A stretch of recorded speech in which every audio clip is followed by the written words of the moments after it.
I realized something was wrong the moment I heard the way my mother said my name, sharp, rehearsed like she was bracing for impact before I had even stepped into the room. That was my first clue. The second was the man sitting at our dining table, a stranger in a charcoal suit with a leather briefcase and a face that looked like it had never once cracked into a genuine smile.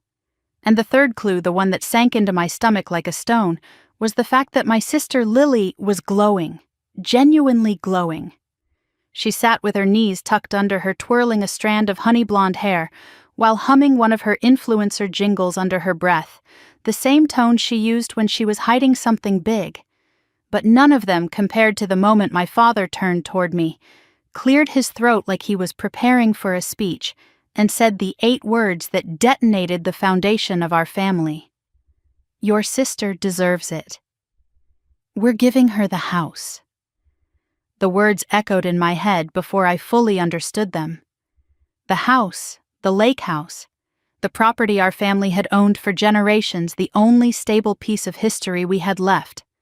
The one thing I thought we all agreed would be shared someday, or at the very least, handled fairly. And yet my father said it like he was announcing who would get the last dinner roll. I didn't cry, I didn't shout. I just stood there with my coat still on my fingers, still gripping my car keys, trying to process the way everyone was looking at me, as if my reaction was the final line in a script they had already rehearsed without me.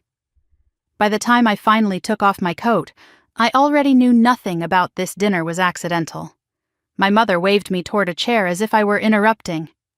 Ava, dear, sit. We just finalized everything. Finalized. My mother loved that word. It made betrayal sound like paperwork. I sat down, slowly placing my keys on the placemat in front of me. The stranger in the charcoal suit folded his hands, his smile thin and clinical. Dad gestured to him. This is Mr. Grayson. He's helping us through the transfer. Transfer. My pulse ticked once hard enough that I felt it in my throat. Lily let out a soft squeal and leaned forward. Ava, you should have seen the paperwork. There were like 15 pages, but I signed so fast because I just knew it was right. This feels like my next chapter, you know. My eyes snapped to her. You signed something. She blinked in confusion, tilting her head. Well, yeah, Dad said it was perfectly fine, and I should just trust him. My mother smoothed her blouse with the same calm she used in church.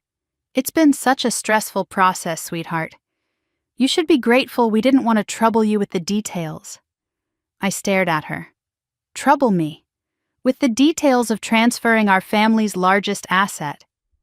My father cleared his throat again. He always did that before saying something awful. We've thought about this long and hard. Lily is the one who will build a family someday. She needs the stability. Well, Ava, you're independent. You don't even like living out here in the country anymore. It didn't matter that I had moved 40 minutes away from my job. It didn't matter that independence wasn't a flaw. None of that mattered in the narrative they had crafted while I wasn't looking. What about fairness? I asked quietly. What about discussing it with me first? My mother's smile tightened. This isn't about fairness, it's about practicality. And there it was, the polite dagger. Mr. Grayson cleared his throat, interrupting the rising tension. If we may proceed, I have a few final signatures needed for the deed filing. He slid a packet of papers toward Lily, who picked up a pen with all the enthusiasm of a kid signing up for summer camp. But as she bent over the page, something flickered in the corner of my eye, a signature line beneath hers. And beneath that, in faint print, successor responsibility acknowledgement, beneficial interest transfer. My stomach twisted. That made no sense. Why is there a successor line, and why does it have my name printed under it? My father stiffened. My mother looked at Mr. Grayson in alarm. He coughed lightly and shifted in his chair. That page isn't relevant for you, he said with a rehearsed smile. It's just standard language. I leaned in. Standard language for what Lily stopped mid-signature and glanced between us. Should I not sign it? My mother quickly placed a hand over Lily's wrist. Sign it, darling. There's nothing to worry about. But there was something to worry about. There was everything to worry about. I reached forward and gently pulled the packet closer, scanning the bottom half. My father's handwriting, distinctive angular, was on a previous page, a signature that didn't quite match his natural flow. And mine, printed faintly as if waiting for a pen that would never touch it. Ava, Dad said slowly, "Stop overthinking. You're making this harder than it needs to be." I swallowed. "Did you sign something for me?" He didn't answer. June did. Of course not. She lied too quickly. The room tightened around me. The air felt thinner.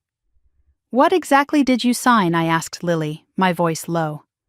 "I don't know," she whispered. "Dad told me not to read every line. He said it would just confuse me."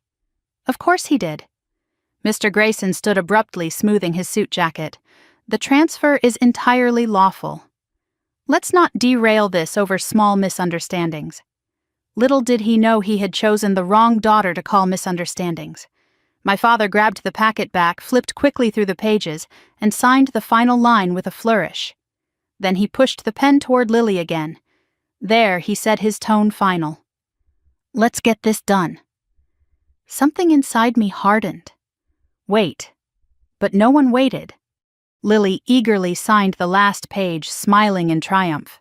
There, she said, "I'm officially a homeowner." She wasn't. Not legally, not yet. Something about the way Mr. Grayson snapped the folder shut told me even he wasn't confident.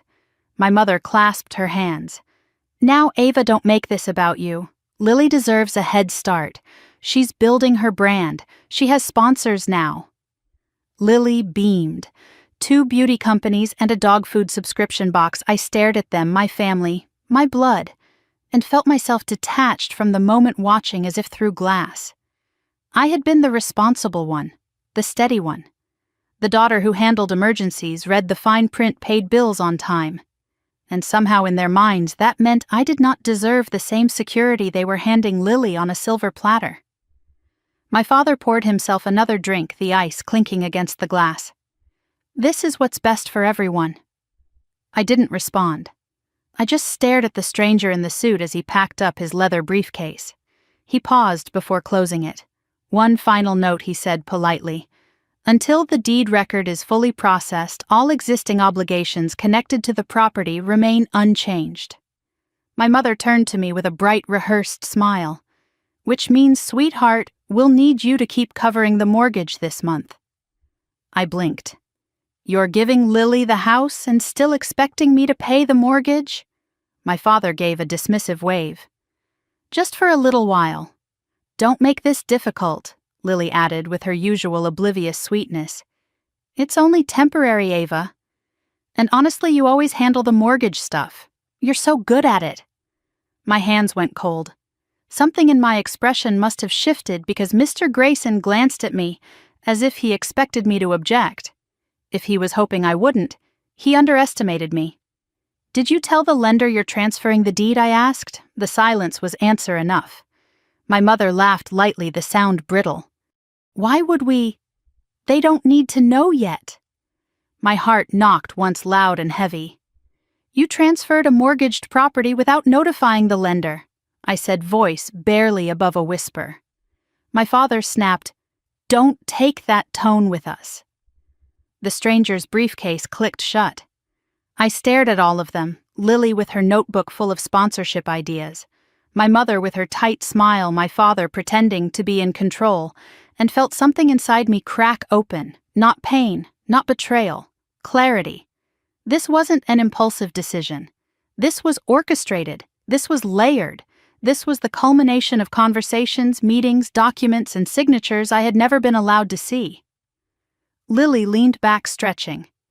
Wow, I feel like a real grown-up now. I pushed my chair back and stood. My mother frowned. "Where are you going?" "We haven't even served dinner." "I'm leaving," I said. Dad scoffed.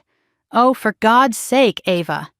I cut him off with a calmness that surprised even me. "No, you've made your decision. Now I'm making mine." I picked up my coat, slid my keys into my pocket, and walked out of the house before anyone could stop me. I didn't slam the door. I didn't raise my voice. I didn't owe them theatrics. My car door closed with a soft thud. Rain began to fall against the windshield. I sat there for a full minute, letting reality settle around me like dust. My family had just handed my sister the house and handed me the bill. But the moment I turned the key in the ignition, the anger crystallized into something sharper, something colder. They thought this was the end of the conversation. They had no idea it was only the beginning. The next morning I woke up to the kind of quiet that didn't feel peaceful. It felt suspended, as if the world was holding its breath around me. For the first time in years, I didn't check my email. I didn't open the mortgage app. I didn't even reach for the spreadsheet I usually updated every Thursday before breakfast. I just sat there on the edge of my bed, staring at the sunlight pushing through the blinds, while my mind replayed the previous night like bad surveillance footage. Your sister deserves it. We're giving her the house. We still need you to cover the mortgage. The 3 sentences looped until they blurred into one nauseating truth. They had already decided I wasn't part of this family's future, but I was still expected to bankroll it. I finally stood up, walked to the kitchen, and poured myself a cup of coffee I didn't even want. The bitter smell usually pulled me out of whatever fog I was in. Today it barely touched me. I had just taken my first sip when my phone buzzed with a preview of a text from Mom. Morning, sweetheart. Mortgage is due Monday. Don't forget to send it in. Lily has a big week ahead, her first homeowner vlog. Be supportive. I set my mug down so quickly it sloshed over the rim. She wasn't even pretending anymore. Not apology, not acknowledgement, not even a pause after detonating a grenade in the middle of our family. Be supportive. I stared at the words until the letters blurred. The audacity wasn't shocking anymore, it was insulting. For years I had been the one who processed the mortgage payments, monitored interest changes, negotiated the refinance that saved them $800 a month, and absorbed every late fee when Mom would forget to transfer her half. I had built my entire financial life around being the fallback system for their chaos, and overnight, that responsibility had turned into a demand. I wiped the spilled coffee off the counter, took a long breath, and told myself I wouldn't respond until I had something better than anger to say. My phone buzzed again. A second text from Mom. Longer this time. Dad and I talked more last night. We are disappointed by how reactive you were. Lily was hurt. We expect you to show maturity today. Please confirm you will cover the payment so she can move forward. Move forward. As if her influencer home tour content mattered more than the stability of the person who had been paying for the roof over her head. I opened the fridge, grabbed a carton of eggs, and nearly crushed it in my hand. I wasn't reactive last night. I was blindsided, not even blindsided, ambushed. And the fact that they took Lily's emotional temperature more seriously than mine told me everything I needed to know about where I fell on their family hierarchy. I forced myself to sit down at the small table by the window. The air felt heavy with unfinished fury. I needed to think, strategize, not react emotionally the way they had accused me of doing. After 10 minutes of staring at nothing, I grabbed my keys. I couldn't stay in the silence of my apartment anymore. Not today. I drove with the windows cracked, letting the cold air hit my face while my mind churned through every detail of last night, every expression, every sentence, every missing piece I hadn't noticed in the moment. Halfway across town, I turned toward a quiet neighborhood near the river. If I couldn't sort through my thoughts at home, I would do it at my favorite place in the world, to think Riverside Park. It was empty enough on weekday mornings that I could walk the entire mile loop without seeing more than a couple of joggers and dog walkers. Today the path was wet with dew, the sky muted with a soft gray haze. I shoved my hands deep into my jacket pockets and walked without purpose, the gravel crunching under my shoes. As I reached the old stone bridge, my phone buzzed again. I didn't want to look, but I did. This time it was my father. Ava, let's not drag this out. You've always handled the finances responsibly. Please just do your part and stop creating unnecessary tension. This is a family decision. Family decision. A decision I wasn't included in. A decision that locked me into the role of silent funder. The anger simmered low, controlled, but sharper than usual. A jogger ran past me, jolting me back into my body. I realized I had stopped walking without noticing. I leaned against the stone rail, the air cold against my cheeks, and let the river fill the silence. Last night, something in me had cracked. This morning, something in me was rearranging itself. My family had always underestimated one thing, the thing they shouldn't have: my ability to plan. I wasn't impulsive like Lily. I didn't make decisions based on mood swings or the promise of internet fame, and I certainly didn't sign 30-page legal documents without reading every line.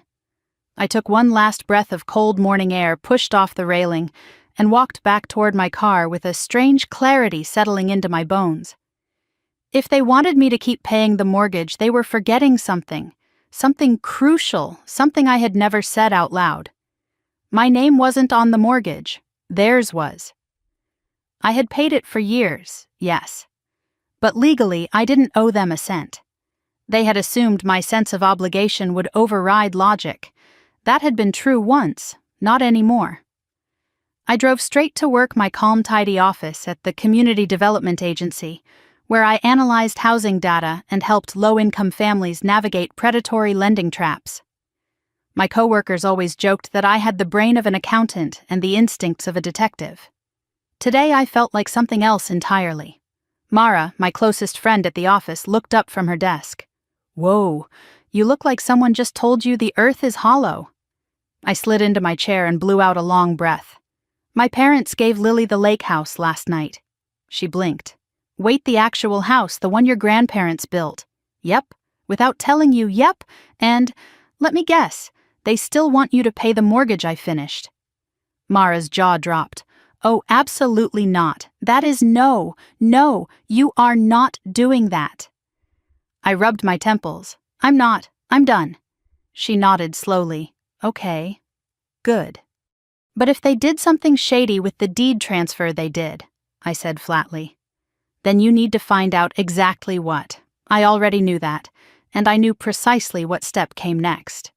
During my lunch break, I drove downtown to the county records office. The building was beige and windowless, a place that smelled like old paper and faint mildew, but to me it was a vault of truth. I headed straight for the clerk's desk. "I need to look up any pending deed filings for the property at 942 Shoreline Drive," I said, keeping my tone neutral. The clerk typed slowly, squinting at the screen through thick glasses. After a moment, she frowned. "Huh. There's a file started," she said. "Not processed yet." "Started," I repeated. She nodded. "But it's odd. Looks like incomplete documentation. Some signatures are mismatched. And there's a missing consent form from the lender. That's required when a mortgaged property changes ownership." I felt a pulse of cold satisfaction. Exactly what I suspected. "Can I see the packet?" I asked. She slid a thin folder across the counter. Inside were scanned copies of the documents Lily and my parents had signed.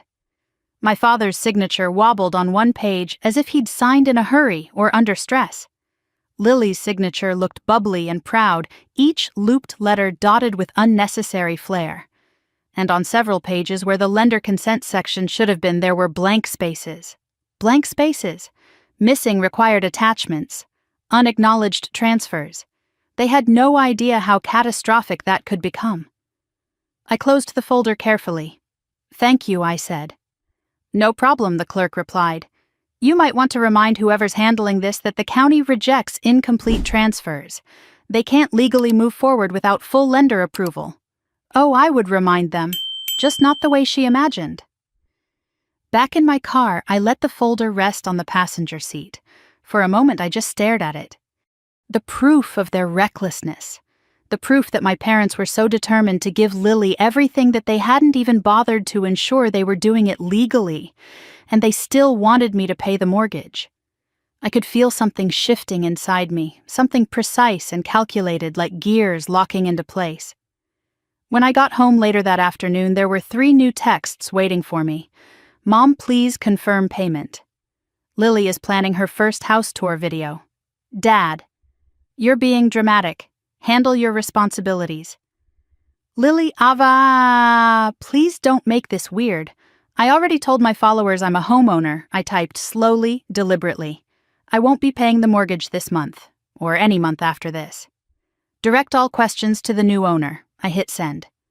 All 3 messages turned blue immediately. Then silence. A silence so deep it felt like an inhale before a scream.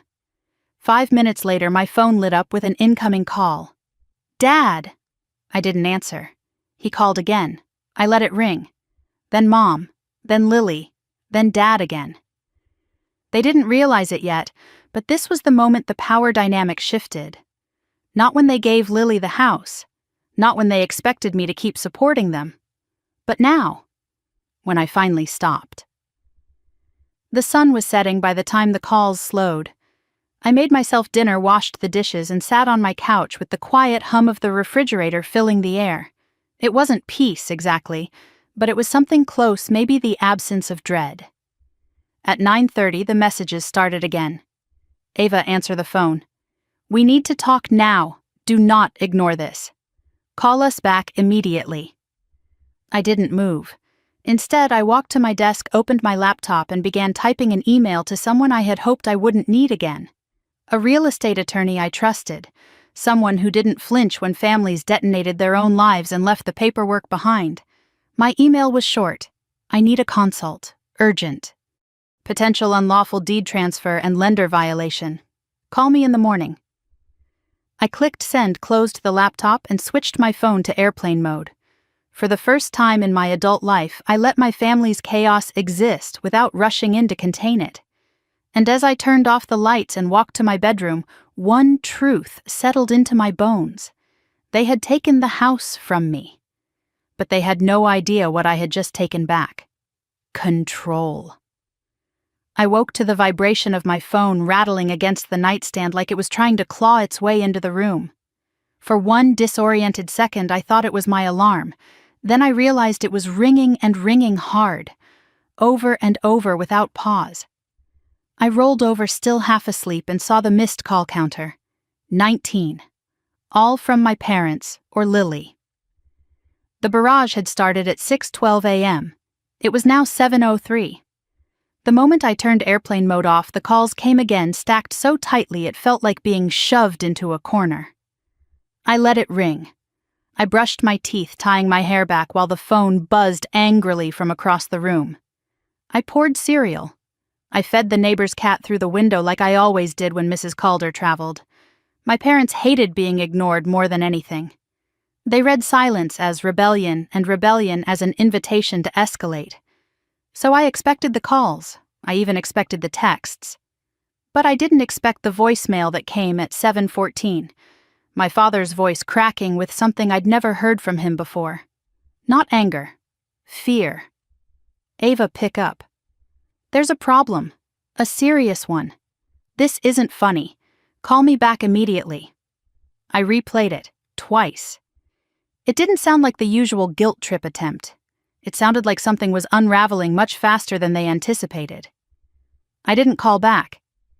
Instead, I sat down at my kitchen table, opened my laptop, and wrote out a list of questions I needed answered. What exactly had my parents signed? Had Mr. Grayson filed incomplete documents on purpose? Did the lender know anything? What was the legal exposure for an unapproved transfer I didn't trust my emotions to lead? I trusted information. At 9:00 sharp, my attorney called. Ava, he greeted quietly. Walk me through everything. I did every detail of the dinner, the signatures, the county clerk's comments, the messages afterward. He didn't interrupt except once when I mentioned the missing lender consent documents. That's a violation, he said immediately. A small one, I asked? No, he replied. A major one. It could trigger a due-on-sale clause.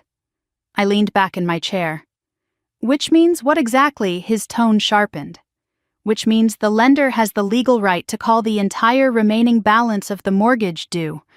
Immediately. In full. The full weight of that hit me like a slow-moving train.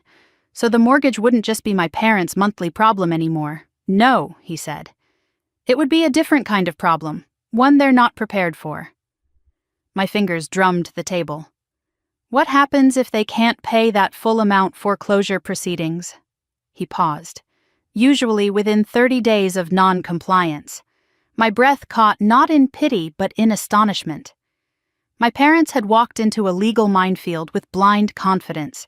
They transferred a mortgaged property to my sister like it was a Christmas gift, without notifying the lender, without completing the proper forms, and without reading a word of what they were signing, all while expecting me to keep paying as if nothing had changed. Could they fix it? I asked. In theory, he said. But it would require the lender agreeing to retroactively approve the transfer. And lenders almost never approve transfers between family members unless the recipient has significant financial stability. Lily, financial stability. The two concepts didn't even belong in the same sentence. My attorney continued, I'll draft a formal information request to the lender, but Ava, his voice lowered, prepare yourself. Once this starts, they might blame you, even though you didn't cause it. That part I was prepared for. My family had rewritten history so many times that blaming me for gravity itself wasn't out of character. When the call ended, my phone lit up again. This time it was a text from Lily. Ava P.'s answer. Dad is freaking out. They said something about the bank. What did you do? I wiped a hand across my face. What did I do? Nothing. Absolutely nothing. They had done this to themselves. At work, I tried to focus on the backlog of grant applications, but my phone wouldn't stop vibrating. By noon, I had 37 missed calls. By 1 o'clock, 42.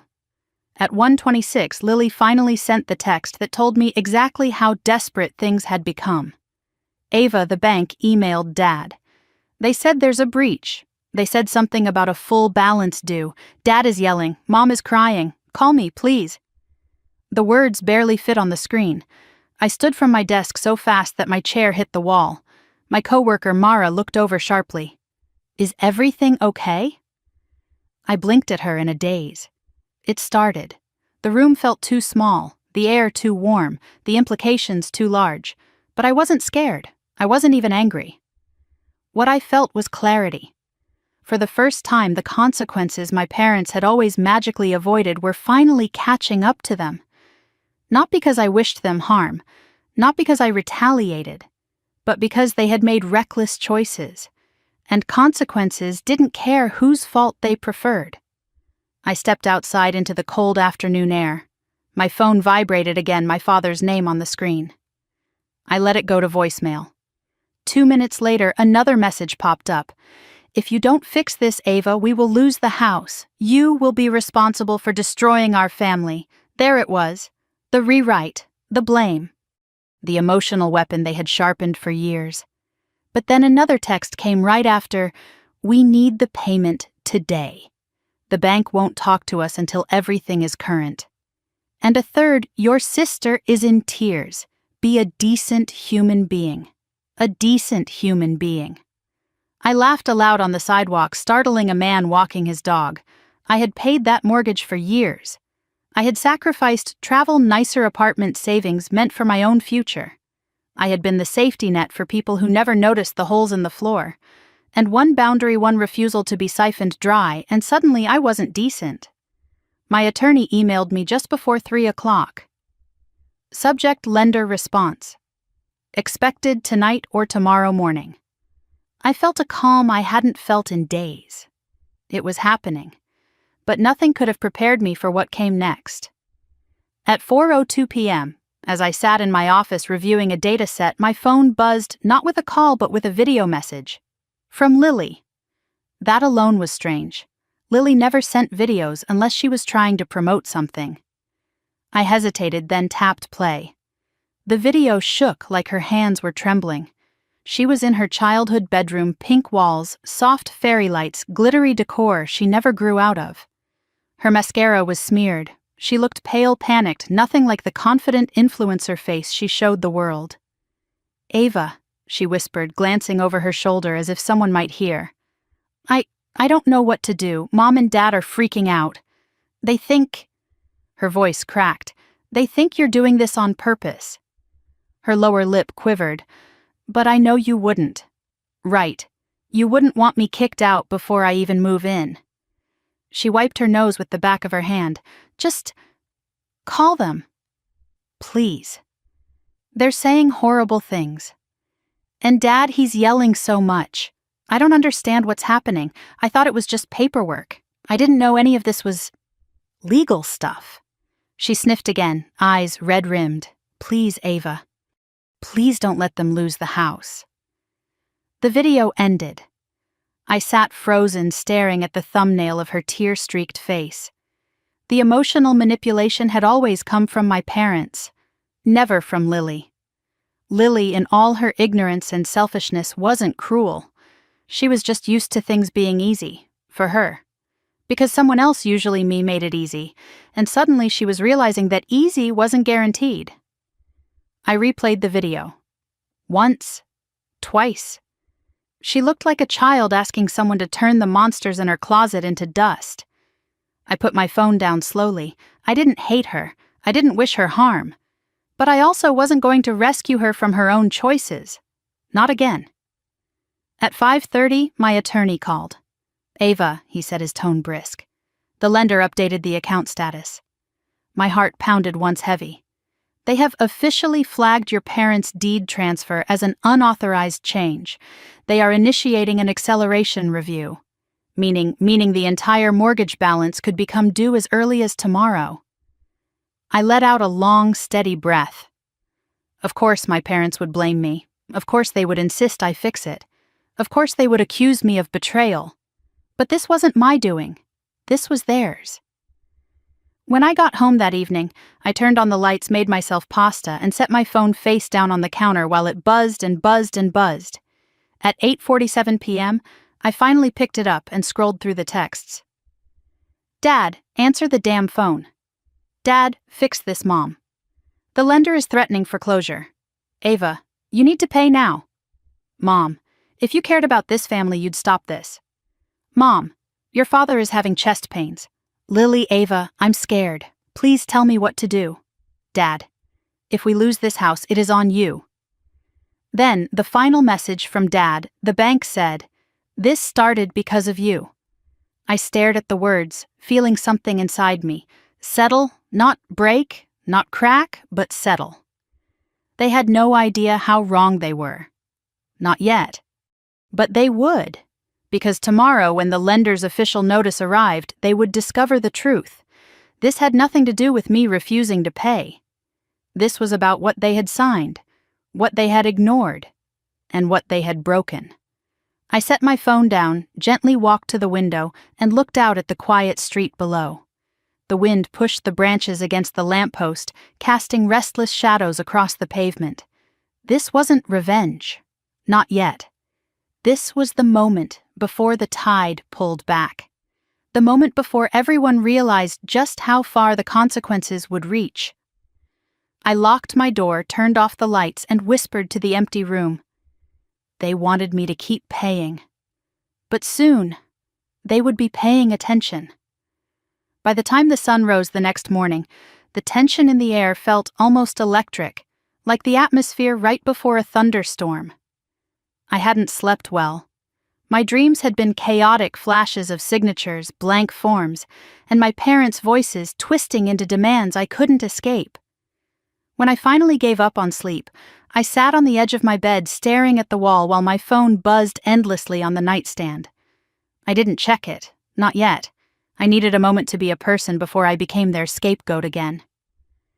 At 8:30, I finally picked up my phone. 26 missed calls, more than 50 texts. But one notification stood out, a new email from the lender. My pulse quickened. Subject: notice of potential breach. Action required. I opened it. It was written in the calm, ruthless language of corporate enforcement. A detailed review of recent activity related to the property at 942 Shoreline Drive indicated an unapproved ownership transfer and incomplete documentation. The email ended with a line that made my breath catch. We will be issuing a formal notice of acceleration within 24 hours, pending borrower response. It was happening, officially. I reread the email twice, then forwarded it to my attorney with a single line. Here it is. As I set my phone down, my hands trembled, not with fear, but with something sharper, something steadier. Validation. I wasn't imagining the danger. I wasn't overreacting. The consequences were real and they were coming. The knock on my door came so suddenly that I flinched. 3 sharp, rapid hits. Not neighborly, not casual. I peeked through the peephole. My mother, my father, and Lily. All 3 looked exhausted, my mother blotchy and puffy, my father tight-jawed with suppressed rage, and Lily pale with streaks of smeared mascara. I closed my eyes for one brief second, inhaled, and unlatched the door. My father shoved past me the moment it opened. "What the hell is going on?" he demanded. My mother followed her voice high and brittle. "Ava, the bank emailed us last night. They said they detected a breach. They said there's a balance due. We don't understand any of this." Lily hovered near the doorway, wringing her hands. "I didn't know it would turn into this," she whispered. I stepped back, keeping distance between us. "You signed a property transfer on a mortgaged house without lender approval. That's what's going on." My father spun toward me, nostrils flaring. "Don't you take that tone with me. We wouldn't be in this mess if you had just done your part." "My part," I repeated. "What part is that, Dad, paying for a house you no longer own? A house you gave away without telling me?" A flush of red crept up his neck. "Don't twist this. You know we counted on you. You know you were supposed to cover the mortgage." "Why?" I asked. "Because you decided I should. Because Lily deserves things I don't." My mother raised a shaking hand to her chest. "Ava, please, we don't have time for your resentment. Right now, we need to focus on fixing this." I almost laughed. Resentment. As though this was about emotions instead of legal fallout. They gathered in my living room like a tribunal collapsing onto the couch as if they owned the place. I remained standing. My father rubbed his temples. "The bank is threatening to call the entire loan due. Do you understand what that means?" "Yes," I said evenly. "I understand exactly what it means." He looked up sharply.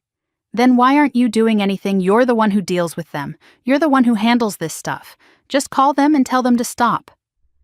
I stared at him, stunned by the simplicity of the demand. As if this was a customer service error. As if consequences could be reversed by tone alone. "I can't stop a legal process," I said. "You broke the contract." My mother leaned forward, her face tense. "Sweetheart, be reasonable. Just make the payment. Once it's current, the bank will calm down and this will all go away." "It won't," I said.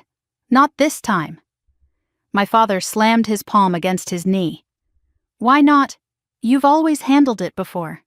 The truth slipped out of me before I could stop it. "Because it's not my responsibility." My mother stiffened. "How dare you say that after everything we've done for you?" I stared at her, speechless. Everything they'd done for me.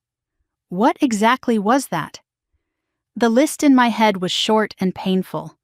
I forced my voice to remain steady. "I've paid your mortgage for years. I've bailed you out of late fees. I've managed every emergency. I've sacrificed my own goals and savings to stabilize you. And when you decided I wasn't part of this family anymore, you still expected me to pay for the privilege." They blinked, stunned into silence. Lily finally spoke, her voice timid. "Ava, we just thought you were better with money." And I really didn't know the forms meant anything big. I looked at her, my sister, who lived in a world of filters and sponsorship deals, who believed everything important could be simplified into a caption. "You signed your name to a legal transfer," I said quietly. "This isn't an unboxing video. It's real." She wilted, her lip trembling. For one second, guilt pinched my chest. Then I remembered her laughter last night, swinging the house keys like a prize ribbon. My father leaned forward, elbows on his knees. "The bank said someone submitted an inquiry on our account yesterday morning. They said that's what triggered the review. Was that you?" I didn't flinch. "Yes." His eyes narrowed with betrayal. My mother gasped softly. Lily covered her mouth. "So you did do this," he said, voice low and dangerous. "No," I said.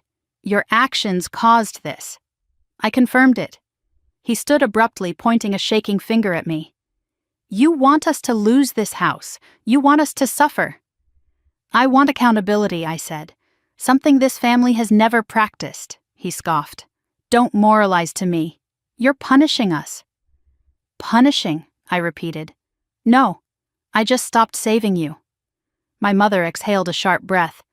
We don't have time for your pride, Ava. The house will be taken, and Lily. Her voice cracked. Lily will lose everything, her plans, her future, her life. I raised an eyebrow. Her life depends on a house she doesn't own legally and can't afford. My mother's eyes flooded. You don't understand, she said, voice breaking. She's fragile. She's not like you. You're strong. You're capable. You'll be fine. In those words, in their naked truth, I saw the entire blueprint of how they had parented us. Lily deserved protection. I deserved burden. Lily needed support. I needed to serve. The roles had been assigned so long ago that my mother couldn't even hear the imbalance. I crossed my arms. Mom, your belief that I'll be fine is exactly why you expect me to fix everything. My father stepped closer, towering over me. If you don't fix this, you will regret it. You hear me? A familiar fear tugged at my throat. Old reflexes told me to apologize, to back down, to smooth things over. But fear was no longer the currency he could buy obedience with. I lifted my chin. Threats won't change anything. For a moment his face twisted rage, then hurt, then something like confusion. He didn't know how to handle a daughter who wasn't afraid of him. The room fell silent. Finally, Lily whispered, Ava, we could lose the house tomorrow. You won't, I said quietly. Not tomorrow. My mother exhaled shakily. So you'll pay? No, I said. But the process won't finish tomorrow. You'll have time. Their faces collapsed again. We don't want time, my father snapped. We want you to fix this. I walked to the door and opened it. You need to leave.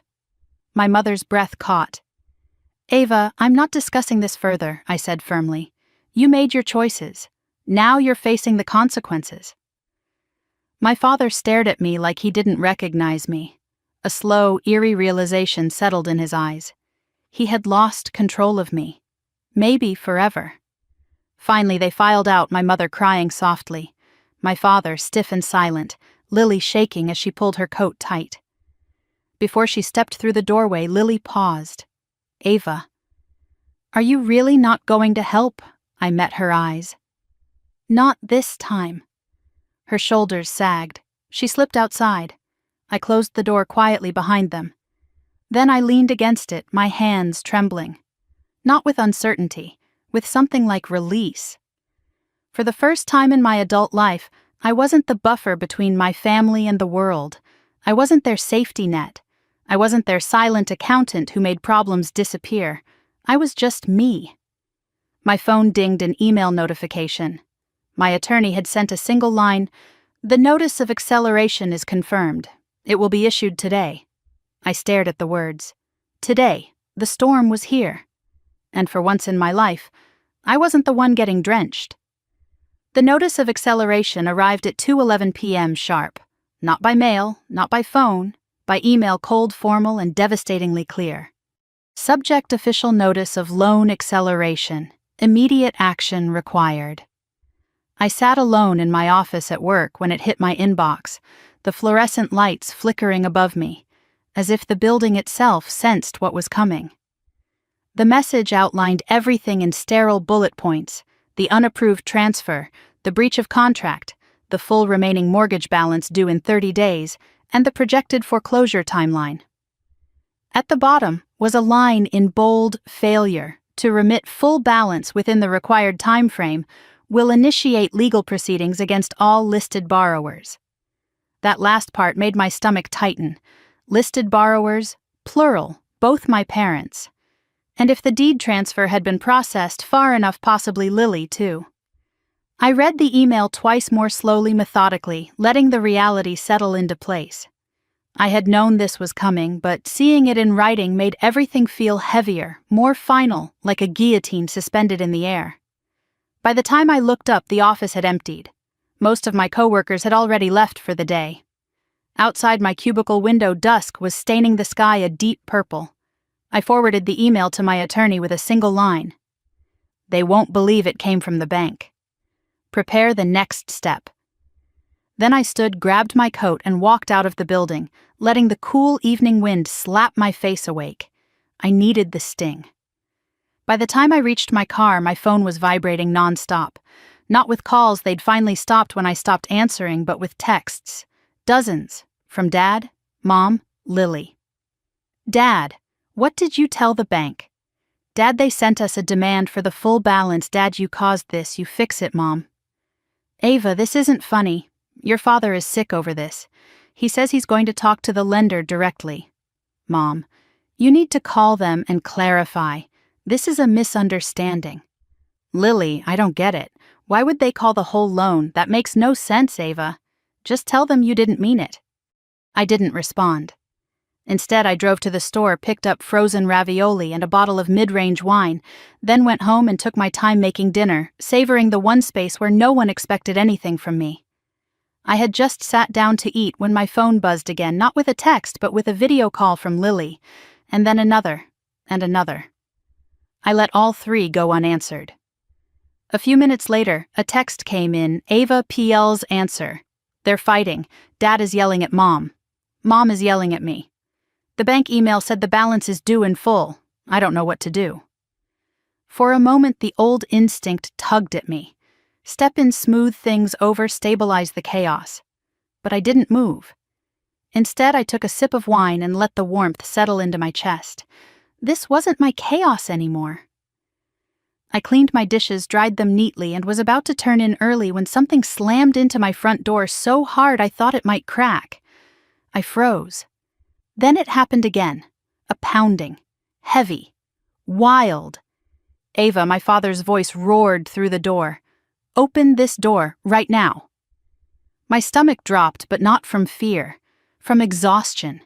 The kind that came from carrying generations of entitlement and finally putting it down. I walked to the door, but I didn't open it.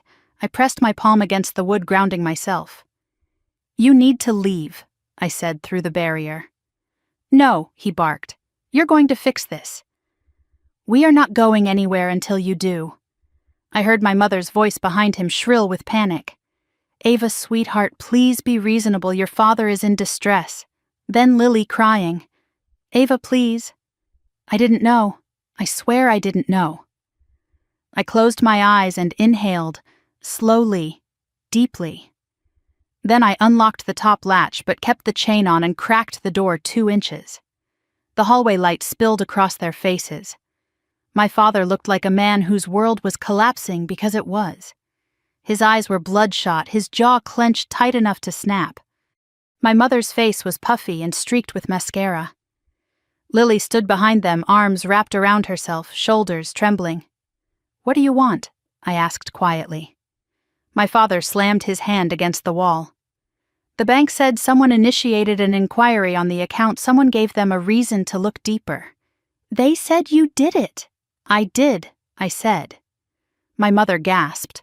Lily covered her mouth. My father's voice cracked. Why would you do that to us? I didn't flinch. Because you transferred a mortgaged house without understanding the consequences. We did what was right for the family, he shot back. No, I said calmly. You did what was convenient. My mother leaned closer to the crack in the door. Ava, please. They said they could foreclose in 30 days. 30 days. Do you want us out on the street? I stared at her. You put yourselves there, Lily sobbed. Ava, I swear I didn't know what signing meant. I thought it was, I don't know, paperwork. Dad said it wasn't a big deal. I pinned her with my gaze. You accepted a house without asking a single question. That's the definition of reckless. She flinched like I had slapped her. My father stepped forward, voice low. You have one chance to fix this. Call the bank. Tell them you made a mistake. Tell them you'll take responsibility for the loan. I stared at him in disbelief. You want me to personally assume the balance of a mortgage you gave away? I asked. Yes, he barked. Yes.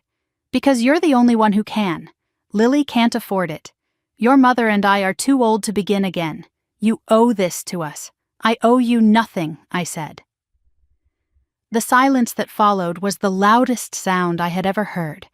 My father's face twisted into something dark, something unfamiliar. "You ungrateful brat.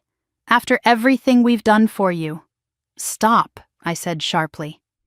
He froze.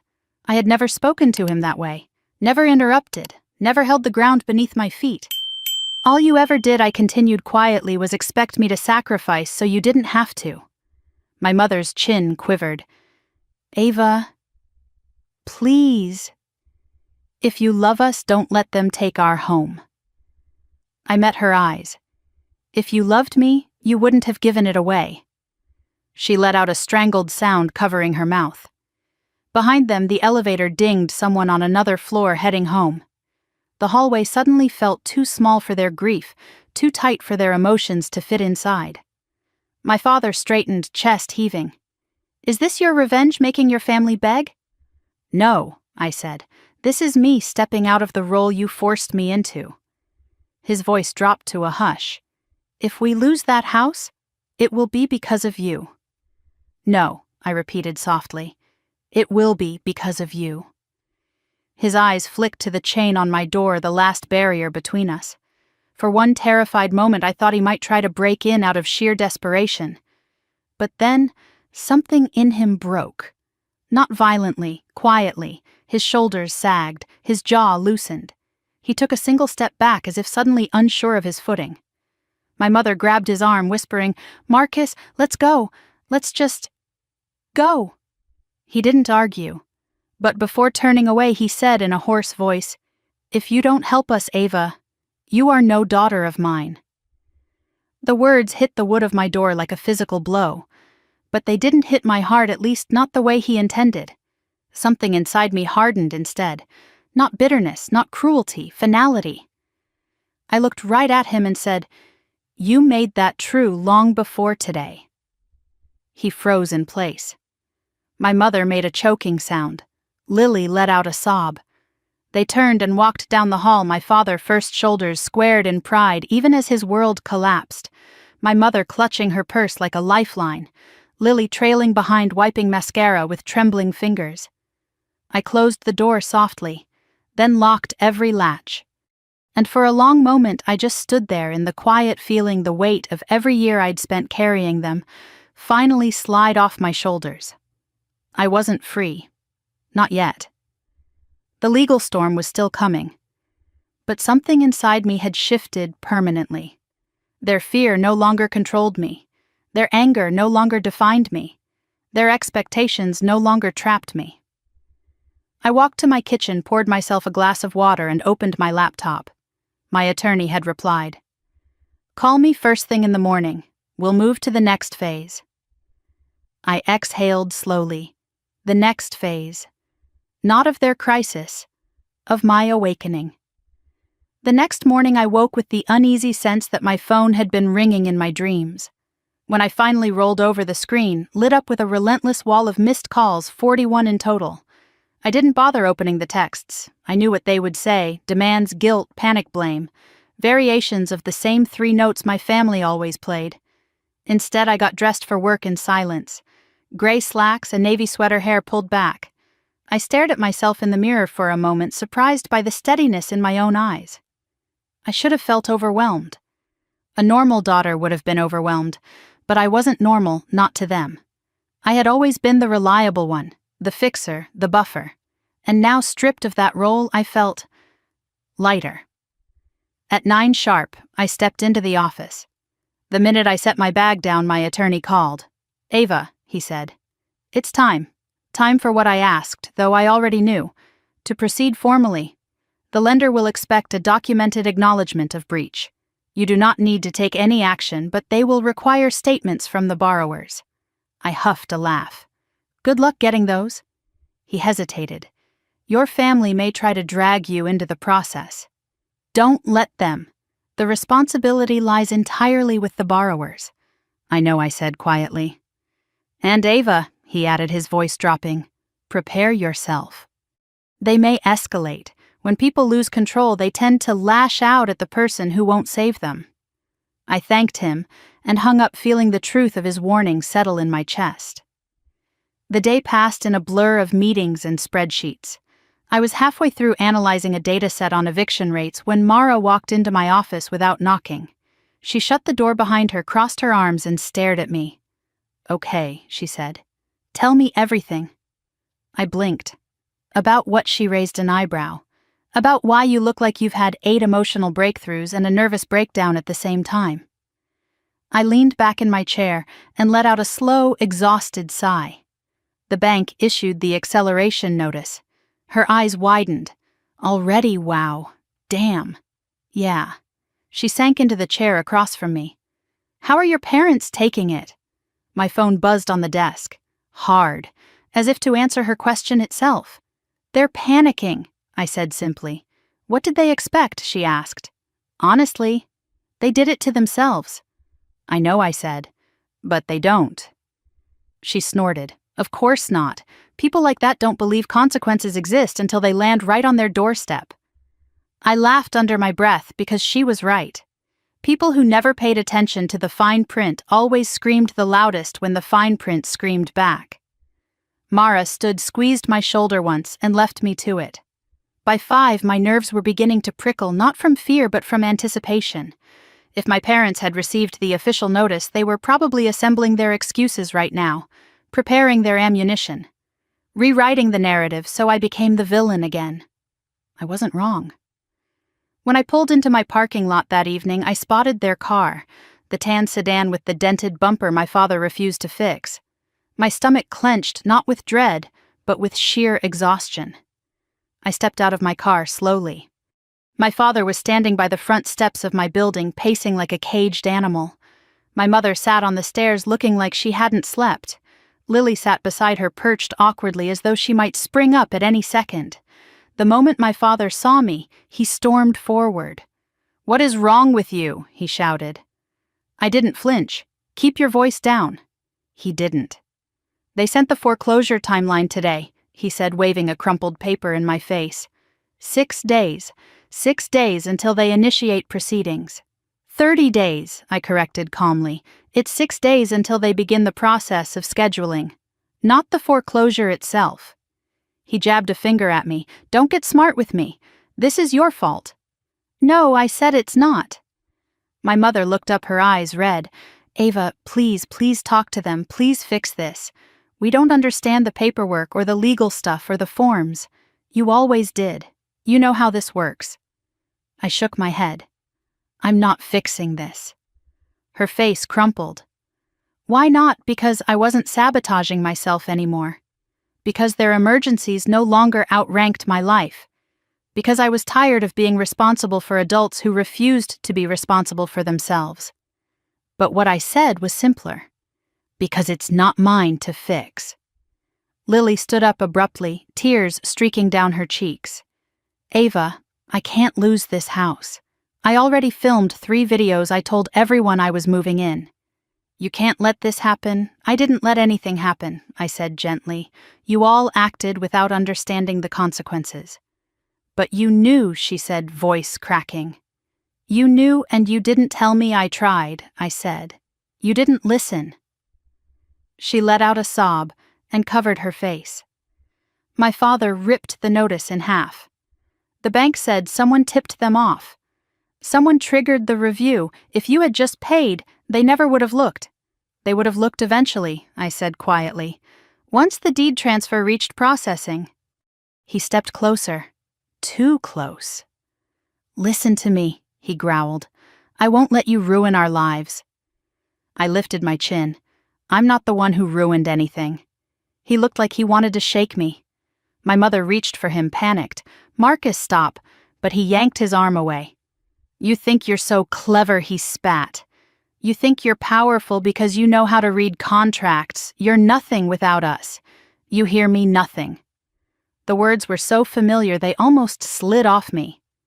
He had used the same tone when I left for college, when I took my first professional job, when I refused to give him money for a failed business idea. I looked at him, not with anger, not even with hurt, but with an almost painful clarity. "Dad," I said softly, "I stopped being nothing the moment I stopped trying to earn your approval." His face froze. It was the only moment all day when he truly looked stunned. My mother stood then, voice trembling. "Ava, please, don't say things like that. This is a family matter." "No," I said. "This is a legal matter." "You made it that when you signed those forms." My father's voice broke.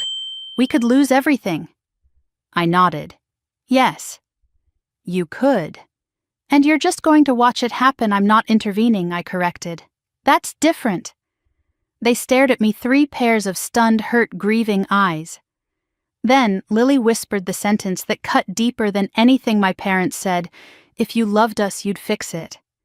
And I felt something in me shatter, not because she said it, but because she believed it. Because to them, love equaled labor, love equaled payment, love equaled sacrifice. I swallowed hard. "I do love you," I whispered. "But I don't love what you expect from me." My father's jaw clenched so tightly I could hear his teeth grind. "This isn't over," he said. "We're going to fix this ourselves. And when we do, you'll regret what you did." I didn't respond. I simply stepped past them, walked up the stairs, unlocked my building door and slipped inside without looking back. My heart pounded as I reached my apartment, but it wasn't fear. It was relief. Inside, the quiet wrapped around me like a blanket. I set my bag down and collapsed on the couch, staring at the ceiling until my breathing slowed. They weren't done with me, not by a long shot. But I was done letting them dictate the terms of my life. My phone buzzed with a new message, this one from my attorney. "Let me know when they contact you again. Document everything. We're moving into phase 2. I closed my eyes, letting out a long, slow breath. Phase 2. Not of the mortgage crisis. Of the severing. I turned off my phone, curled under a blanket, and let the exhaustion finally catch up to me. But before sleep claimed me, one clear thought drifted through my mind like a promise. This was the last time my family would ever show up at my door uninvited. The last time they would corner me, the last time they would demand what they never earned. I was no longer the daughter who fixed things. I was becoming something else entirely. And they had no idea what that meant. I didn't turn my phone back on until late the next morning. For a few blissful hours, the world outside my apartment didn't exist. No demands, no panic spirals, no mother weeping into the receiver or father shouting accusations. Just silence, the kind that felt like oxygen after months of drowning. But peace never lasted long in my family.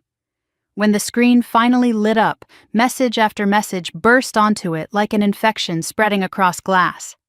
23 texts from Mom, 13 from Dad, 8 from Lily, 4 unknown numbers, likely extended family, and then the newest one, time-stamped 10:12 a.m. A message from a number I didn't recognize, but one glance at the tone told me everything I needed to know. "This is Pastor Reynolds. Your parents are deeply distressed. They tell me you have created a severe misunderstanding that threatens the family home and your sister's future. I urge you to come speak with them and make things right in the eyes of the Lord." I actually laughed out loud, a short, disbelieving sound that echoed through my quiet apartment. They had dragged the pastor into it. Not because they believed God was on their side, but because they believed community pressure might succeed where guilt and threats failed. Classic. I set the phone down and poured myself another cup of coffee, savoring the warmth between my palms. I had spent years letting their emotional emergencies root inside me like weeds. But now, something inside me had shifted so dramatically that even their manipulations seemed almost predictable. At noon, my attorney called. "Ava, he said we need to meet. Is something wrong?" "Not wrong," he said. "Just necessary." The lender responded. "They're moving ahead, and they want documentation from your family within the week. The burden is on them, but we should prepare for backlash." I sighed. They're already escalating. I figured as much.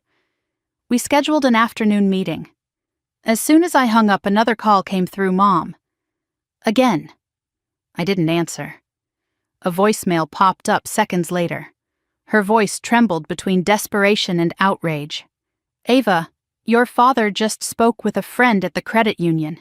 He says they've never seen a lender move this fast unless a family member directly requested the review.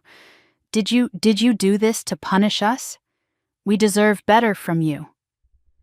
There it was. The shift. They weren't asking anymore. They were accusing. My father's voicemail came next, angrier, sharper, his words clipped. "You have 30 minutes to call back. If you don't, I'm coming to your office. Don't test me." I paused mid-sip.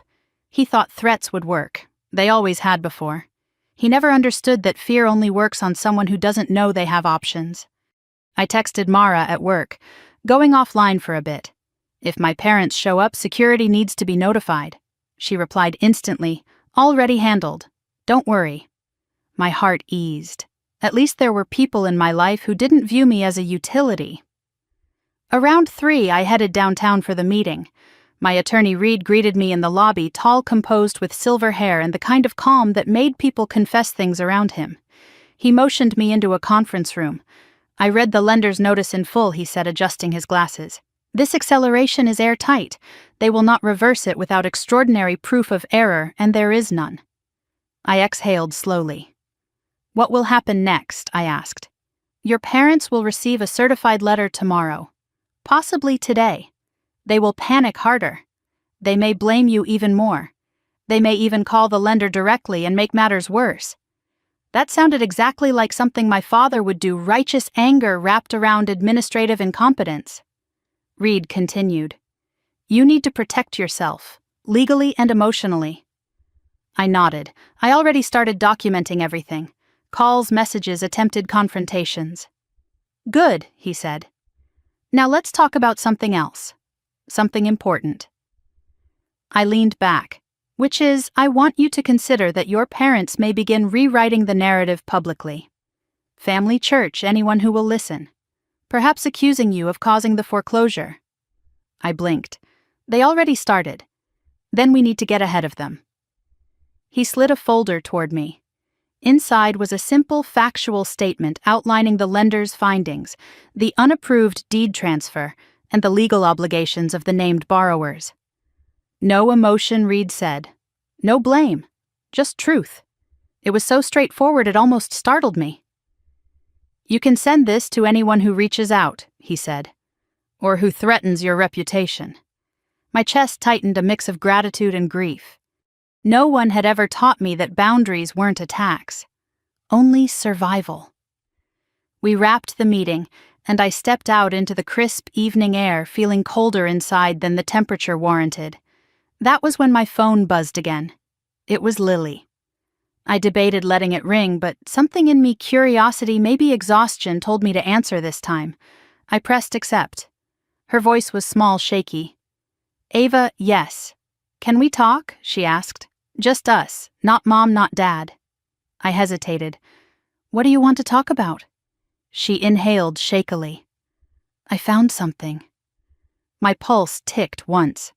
"Found what? Something in Dad's office," she said. "Something I don't think he meant for anyone to see." I stepped toward the building wall, shielding myself from the wind. What kind of something? She hesitated. Financial? About the lake house? About other things? A cold ripple slid down my spine. Of course, my parents' disaster would run deeper than one reckless signature. My father had a history of hiding mistakes, sometimes small, sometimes catastrophic. "What did you find?" I asked. "I can't explain over the phone," she whispered. "Will you meet me?" Every instinct in me screamed, no, not yet, not alone. But another instinct, older, painful, shaped by years of being her older sister, whispered something else. She sounded scared, really scared. I was silent long enough that she spoke again. "Ava, please. I didn't know any of this would happen. I didn't know what I was signing. But Dad, he knew more than he told us. More than he told you." My heartbeat quickened. "Where are you?" "At the park near the community center," she said. "The one we went to as kids." "I'm by the benches." I exhaled. "I'll come. Stay where you are." When I arrived, the sun was dipping behind the trees, casting long shadows. The swings creaked softly in the wind, and there on the far bench sat Lily, hunched over a manila folder. She looked up when she saw me. Her makeup was smudged, her eyes puffy. She held out the folder with trembling hands. "What is this?" I asked. "Just read it." Inside were printouts, mortgage statements, insurance documents, bank correspondence, and something much worse. 3 consecutive notices addressed to my father. Past due, final warning, risk of default. My stomach dropped. "These are from 6 months ago," I said. Lily nodded, wiping her cheek. "Dad wasn't paying anything. He was using the vacation fund to cover credit card debt. He told Mom he paid the mortgage, but he didn't." I flipped through the pages, each one more damning. "Lily," I whispered. "He was already behind." She took a shaky breath. "Yes, before I signed anything, before the dinner. He never told us. He only said giving me the house would stabilize the future." I didn't know what that meant. It meant he was drowning. It meant the transfer wasn't generosity, it was desperation wrapped in favoritism. Another paper slipped out, a bank notice addressed to both my parents, dated 3 weeks before the dinner. "Loan in jeopardy. Potential financial review pending." My father knew exactly what he was doing when he pushed the deed transfer. He knew the bank was circling. He knew they'd find the discrepancies eventually. He'd used Lily as a shield, and he'd assumed I, as always, would be the net. "You didn't know," I said softly. Lily shook her head. "I swear. Ava, I swear I never would have signed if I knew. I believed her. She wasn't malicious. She was naive. A child raised on the idea that someone else would always catch her. But this time my father hadn't protected her. He had put her directly in the line of fire." Lily sniffed hard. "So, what do we do now?"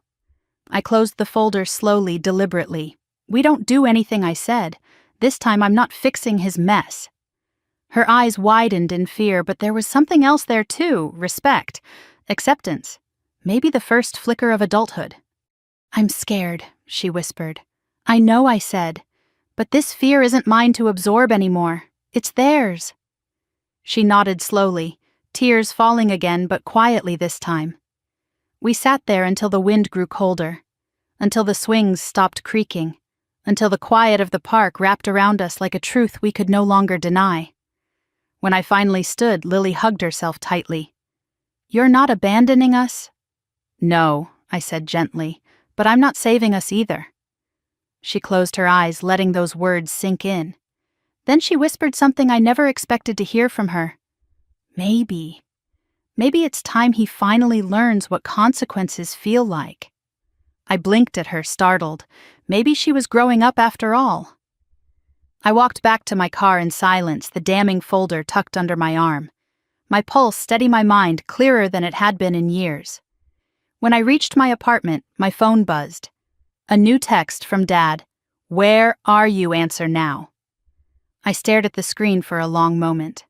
Then I locked the phone, set the folder on my dining table like a weapon, and whispered to myself, "Not tonight. Not anymore."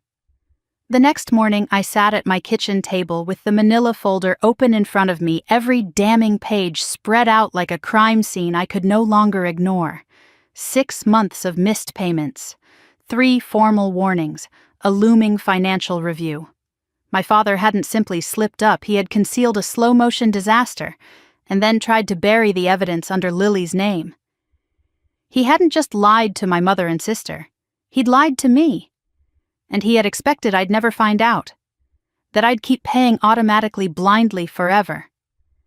As sunlight crept across the table, illuminating the bold red letters on each page, I felt something almost unfamiliar settle over me, calm. Not the brittle kind I used to force on myself when managing their problems, but a deeper, quieter certainty. They weren't just reckless, they were drowning. And they had tried to pull me under with them. My phone buzzed again, another wave of messages I refused to open. I didn't need to read them to know their contents. Accusations, hysteria, blame. Please, my mother's emotional roller coaster, my father's firestorm, Lily's guilt spirals. Let them spiral. I had clarity now, and clarity couldn't be unlearned. At 10:30, Reed called me. "Are you ready?" he asked. "As ready as I'll ever be," I said. We'll send the certified response this afternoon. But before I finalize it, I need to warn you. I exhaled. There's more. No, he said. But your parents will interpret your silence as hostility. They may escalate things with extended family, or show up at your workplace, or they may do something far more subtle, such as rewrite the entire story, he said, and cast you as the villain. A humorless laugh slipped out of me. They already started. Then prepare for the next phase, Reed said. The phase where they try to destroy your credibility because they can no longer control your actions. I closed my eyes. Got it. After we hung up, I gathered the folder, slipped it into my tote bag, and drove to work. But I didn't make it to my desk, not immediately, because standing just outside the glass doors of my office building were two people I recognized instantly, my Aunt Margaret and my cousin Hannah.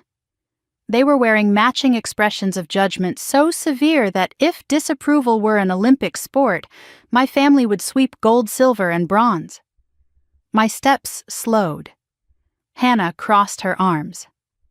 There she is. Aunt Margaret let out a dramatic sigh. Ava, honey, what are you doing? We've all been talking. Your parents are devastated. There it was. We've all been talking. In my family, gossip wasn't recreational, it was a weapon. I kept my voice steady. I'm on my way to work. I don't have time for this. Aunt Margaret stepped forward, blocking the entrance. Now listen. Your mother called me in tears last night. She said you're withholding financial help out of spite. She said you're letting the bank take the house. I stared at her. No. They violated their mortgage agreement. The bank is responding to that. Hannah scoffed. And who made the bank look into it in the first place? So the narrative had already made its rounds, faster than the truth ever could. I tightened my grip on the tote bag. I'm not discussing this with you. Aunt Margaret's eyes narrowed. Your parents gave your sister the home because she's the one starting a family. You're the independent one. You don't need it. You should be supporting them. Supporting them. That word again. Like my entire existence was a lifeline they were entitled to tug. My jaw clenched. I've supported them for years, quietly. Invisible work you know nothing about. Then keep doing it, she snapped. Don't ruin everything because of jealousy. My breath caught, not because the accusation hurt, but because of how wrong it was. Jealousy wasn't my sin, exhaustion was. I'm going inside now, I said. I stepped around them, pushing through the doors without waiting for permission. Behind me, I heard Aunt Margaret hiss dramatically to Hannah. She's changed. Money has hardened her heart. I didn't turn around. Inside, I pressed a hand to my forehead, letting the cool air of the lobby soothe me. Mara spotted me instantly. You okay? She asked. My family ambushed me, I said. She frowned. Want me to call security? No, I said. They're harmless, just nosy. Nosy can be dangerous, she said pointedly. I gave her a grateful look. She wasn't wrong. At lunchtime, my phone buzzed with a message from an unknown number. I debated ignoring it, but something told me to look. It was my father, not texting, emailing. He never emailed me, ever. The email was long, too long. I scrolled through paragraph after paragraph of his version of events, how I'd misinterpreted the situation, how my emotional reaction had jeopardized the family, how he and my mother had always provided for me, how I was acting out because I felt threatened by Lily's success. Threatened by Lily's success. The absurdity of it all almost made me smile. But then came the final line. We expect you to draft a statement to the bank today clarifying that you acted without fully understanding the implications. You will take responsibility for the confusion. This is your last chance to end this before it gets worse. My skin went cold, not because I was afraid, but because it was a threat dressed in formal language. I forwarded the email to Reed. Then I deleted it, not from my inbox, just from my phone. Seeing my father's words in that tone made something inside me tighten painfully. At 3:30, Reed sent back one sentence, "Do not respond. We'll address this formally." The power of having someone in my corner, someone who didn't buy into my family's mythology, felt like a life raft in a storm. After work, I drove home hoping for a quiet evening. But as soon as I stepped out of my car, I saw a familiar figure leaning against the stone wall of my apartment complex. Lily. She wasn't crying this time. Her makeup was intact, her breathing steady, but her expression was both haunted and determined. "Hey," she said softly. I approached cautiously. "What's going on?" She held up her phone. "Dad told me to film a video, a public one, to explain everything." My stomach dropped. "What kind of video?" She swallowed hard. "He wants me to say that you sabotaged the transfer, that you created the breach on purpose, that the bank is only acting because of you." I stared at her. "He wants you to lie." Her voice cracked. "He said if I don't do it, they'll lose the house, that it's the only way to make the lender reconsider." I closed my eyes. "Lily?" She took a step closer. "Ava, I don't want to do it, I swear. I don't want to throw you under the bus." But he's relentless. He said he'd cut me off. He said Mom would break down again. He said you're being selfish. There it was again. Selfish. The word that had been hung around my neck since childhood anytime I dared to want something different. "Do you believe him?" I asked quietly.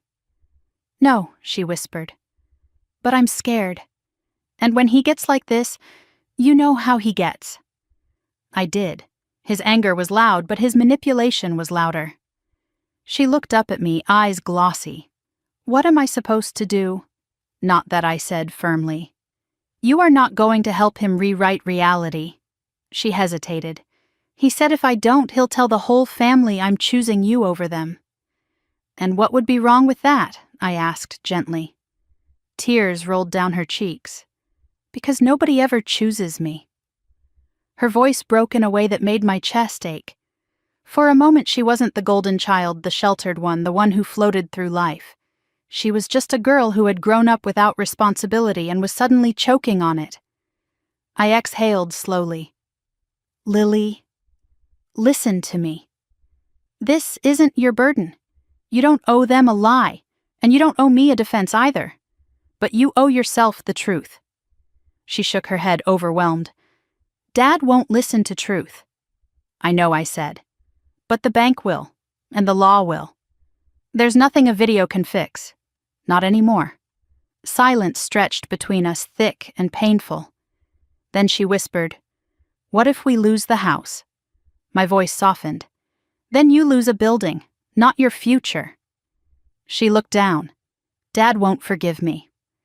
I studied her face, round with youth, but suddenly shadowed with responsibility she had never asked for. Maybe that's because Dad doesn't know how to forgive anyone, I said. Not even himself. Her breath hitched. She stepped back, wiping her eyes. "Okay, I won't do it." Relief spread through me, but only briefly. Then she added, "But Dad, he's planning something else." My body tensed. "What he said, he's going to expose you," she whispered. "He said he has a secret, something he thinks will ruin you." I stared at her pulse pounding in my ears. "A secret," I repeated. She nodded, terrified. "He said you wouldn't want the world knowing what he found." A chill slid down my spine. My father, the man with half-truths and bluffs, believed he had found leverage against me. He didn't know yet that the truth didn't scare me. But bluff or not, this was a declaration. War wasn't coming. It was already here. When Lily told me my father claimed to have a secret about me, something he thought could destroy me, I didn't react. Not outwardly, but inside something cold and sharp slid into place, the kind of instinctual warning I hadn't felt in years. My father wasn't subtle. He didn't bluff unless he believed he had leverage. And leverage to him didn't have to be real, it only had to be loud. After Lily left, I stood in the quiet of my apartment for a long time, listening to the refrigerator hum and the wind thrum against the windows. My father thought he finally found a weapon. I thought he simply didn't understand me at all. Still, fear curled low in my stomach, not because I believed he had something, but because Lily looked genuinely terrified when she warned me. And when a man like my father felt cornered, he didn't retreat. He lunged. I grabbed my coat and left the apartment needing air. By the time I reached the park, 2 streets over the sky was a soft gradient of lavender and gray, the kind of dusk that felt like a held breath. Kids were still playing on the swings. A dog barked somewhere in the distance. Normal life was happening around me, utterly oblivious to the wreckage unfolding in mine. I sat on a bench and forced myself to breathe deeply. If my father believed he'd uncovered something, it could be several things: my income, my investments, something from my past, a misunderstanding he'd inflated in his mind. He had always equated money with morality. Any financial independence I achieved that didn't flow through him was suspicious.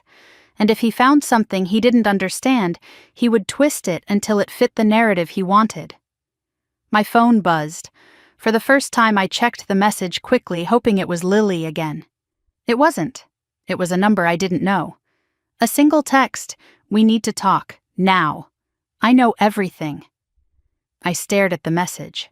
My father, no doubt. He thought this was a chess game, and he had just moved his queen. I slipped my phone into my pocket and walked home slowly, letting the last of the evening light fade. When I entered my building, I half expected my family to be waiting again, but the lobby was empty. Still, I felt watched. I double-checked that the locks were secure before I went inside. A few minutes later, my phone rang. "Dad!" I let it ring out. Then the voicemail icon flashed. I pressed play. His voice was low, dark, the kind of tone he used when he believed he held absolute authority. "Ava, I know about your bank accounts. I know about the money. I know the truth. And if you don't want this entire family to learn who you really are, you will call me back. Immediately." I sat very still. He didn't know the truth, he couldn't. He didn't know how much I made, how I'd saved, how carefully I'd invested, or how long I'd been preparing to live without depending on any of them. But he thought he did, and that made him dangerous. The voicemail continued, "You think you're better than us. You think you're innocent in all of this. You've been hiding, Ava, hiding in plain sight. You've been lying to us for years." I frowned. What did he think he found? Then he said the line that made everything crystal clear. I saw the statements in the drawer. The ones from Sunrise Financial. "Don't pretend you don't know what I'm talking about. You're hiding over $100,000, at least, maybe more." My breath stilled. Sunrise Financial. That wasn't a real account. It was a high-yield savings account I'd opened years ago under a different name, my grandmother's maiden name, one I used for tax planning and security. Perfectly legal, perfectly documented. But my parents had never known about it. I kept it separate because any hint that I had extra money would have led to new demands. If my father had found a single statement, it was because he'd gone through my childhood room, my drawers, my boxes, my old desk. He must have rummaged through everything. He had violated my privacy. Again. I deleted the voicemail but saved a copy to the cloud. Evidence. A moment later, another text came in. "Return my call, or I'll tell Lily and your mother what else I found." What else? There was nothing else. He was bluffing. Or worse, he found something he misunderstood and convinced himself he had unearthed some grand betrayal. I didn't reply. Instead, I called Reed. He answered on the second ring. "Ava, my father thinks he has leverage," I said. "He found financial documents." There was a pause. "Is there any issue with the accounts?" "No," I said. "Everything is legal, but he doesn't know what he's looking at. He thinks he discovered some sort of secret fortune." Another pause. "That could escalate things. He's threatening to expose me to the family, expose what Reed asked. Financial independence." His dry tone almost made me laugh, but before I could respond, my call waiting beeped. "Dad, again."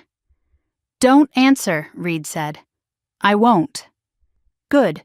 We'll address this tomorrow." "But Ava," his voice softened, "do not let him manipulate you with information. Facts aren't weapons unless you let them be." I hung up, but my pulse still thrummed with that electric warning, the one that told me this wasn't over, not even close. Because when I opened my phone again, a brand new message appeared. From my mother. It wasn't threatening.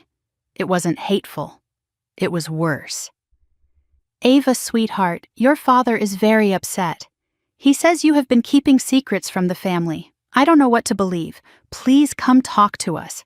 Please don't make this uglier than it already is." There it was, the shift I'd been waiting for. My father had started the slow poison drip into the family bloodstream. Make Ava the villain. Make Ava the liar. Make Ava the one who betrayed them. I put my phone face down. They weren't going to manipulate me into running to them. But they weren't going to stop either. The next morning I found out just how far they would go. I walked into the office early, hoping to catch up on work before the day unraveled. But as soon as I sat down, Mara rushed into my doorway. "Oh, thank God you're here," she whispered. My stomach dropped. "What happened?" "Your parents," she said. "They've been calling the front desk, asking for you, asking for your boss, asking about your salary." My skin went cold. "They did what?" She nodded grimly. "It gets worse. Someone claiming to be your financial advisor called HR and requested your income records." HR flagged it immediately. They didn't release anything, obviously. I sank into my chair. My father wasn't just bluffing or threatening anymore. He was escalating. He was trying to dig up dirt, trying to prove I was hiding something, trying to gain control again. Ava, Mara said gently, "You need to protect yourself. Whatever this is, it's not normal family drama anymore. It's hostile," I finished. "I know." She squeezed my shoulder. "I've got your back." I managed a small smile, though my insides felt hollow. At noon, Reed emailed me. "We need an emergency meeting. Today. Something has happened." For one terrifying moment, I thought maybe the foreclosure had accelerated even further. But when I arrived at his office, Reed handed me a printed screenshot instead. A social media post, from Lily's account. Not a video, not a rant, just a graphic with text over a pastel background. "Sometimes the people you trust most betray you in ways you never see coming." My breath caught. The caption beneath it read, "Family drama is the worst, but truth always comes out." Tens of thousands of her followers had liked it. Hundreds commented, "Stay strong, girl, family can be so toxic, you deserve better. Don't let jealous people drag you down." She hadn't mentioned me by name, but she hadn't needed to. Anyone who knew us would assume. My father had gotten to her after all. Reed watched my reaction quietly. "This is only the beginning," he said. "I know," I whispered. "What do you want to do?" I stared at the printed screenshot, the words blurring slightly as my throat tightened. I didn't want revenge. I didn't want to destroy them. I wanted the truth. And I wanted freedom. And if they insisted on turning me into the villain, then I would show them exactly what a villain with nothing left to lose could do. "We proceed," I said. "Every step, no more hesitation." Reed nodded. "Then tomorrow we send the official demand for lender compliance." My heart pounded. "And my family." He folded his hands. "They will realize too late that their behavior has consequences." When I left the office, the sky was dark, the wind sharp against my face. I walked slowly to my car, clutching my coat tighter. My phone buzzed, a new text from my father. "Meet us tonight, or we tell the whole family everything about your hidden money." I stared at the words, and for the first time, instead of fear, I felt something else bloom inside me. Resolve. I typed back only one sentence. "Tell them." Then I put my phone away, started the car, and whispered to myself, "The truth has never been my enemy." But it was about to become theirs. When I told my father to tell them, I expected fallout. Accusations, explosions, drama. But I didn't expect silence. Silence was far more unnerving. By the next morning, I realized it wasn't peace, it was pressure. The kind that builds behind a dam right before it breaks.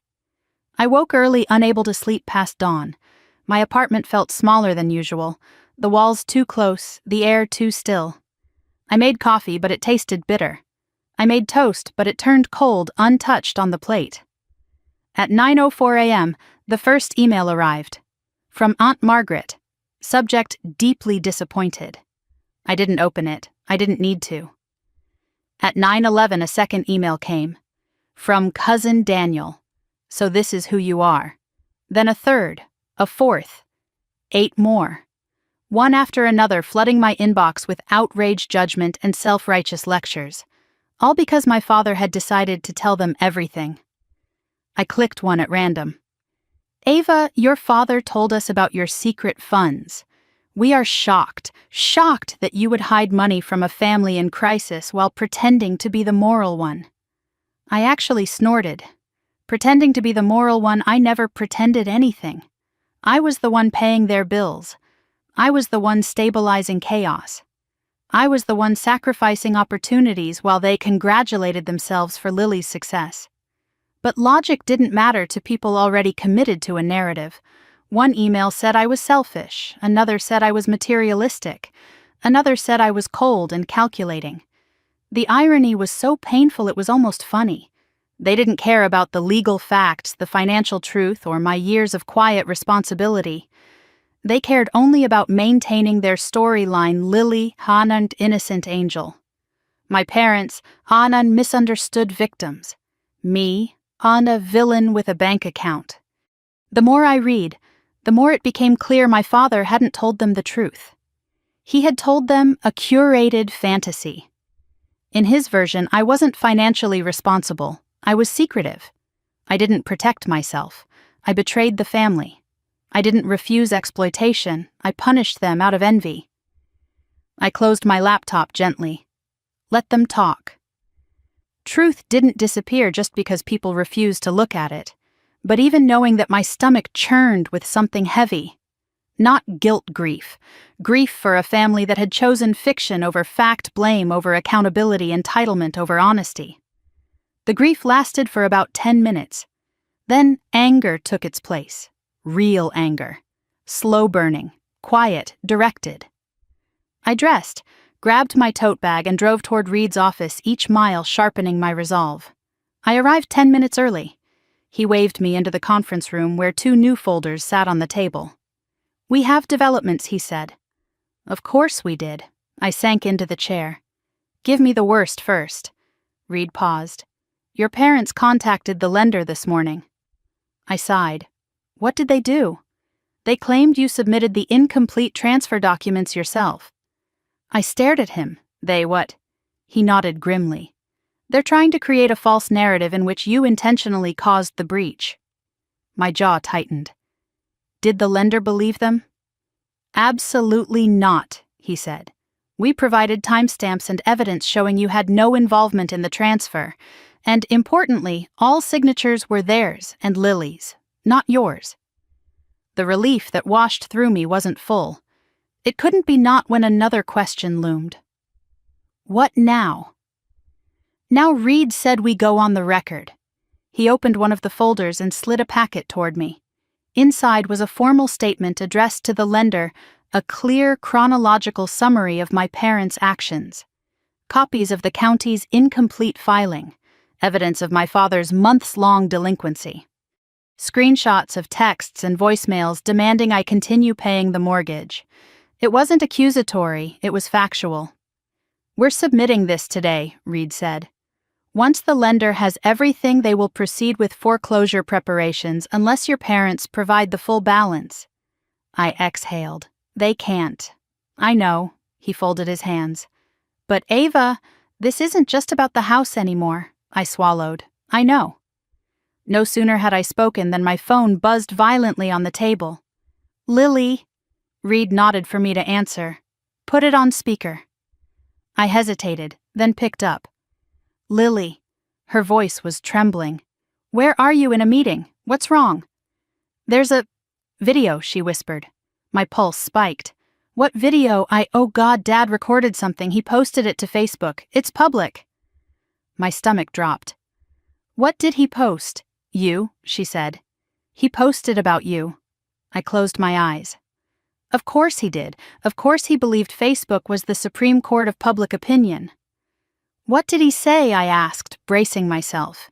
He told everyone you have secret money. He said you're abandoning the family because you think you're better than us. He said you want to watch him suffer. He said... Her voice broke. He said you caused the foreclosure because you want to punish him. Reed cursed under his breath. Lily took a shaky inhale. Ava, the comments. People are agreeing with him. They're saying horrible things about you. They're calling you greedy, selfish, cruel. I clenched my jaw. Lily, look at me. She couldn't see me, but she quieted. You know the truth, I said. And deep down, so does he.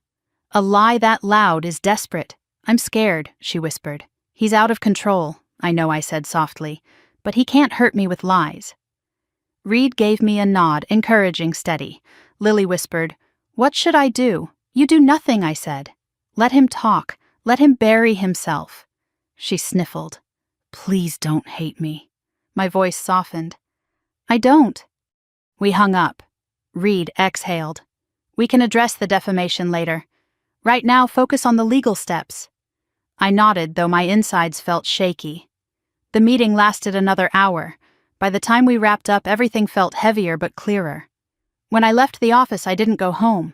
I drove to the lake house, not inside, just to the road overlooking the steep hill where the house sat tucked between pines, its wooden beams glowing in the late afternoon sun.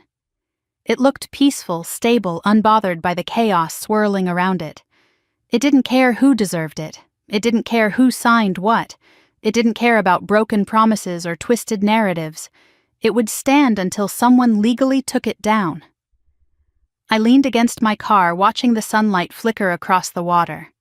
Childhood memories flashed: birthday parties, fishing trips, fireworks reflecting off the lake surface. Family moments that felt real at the time.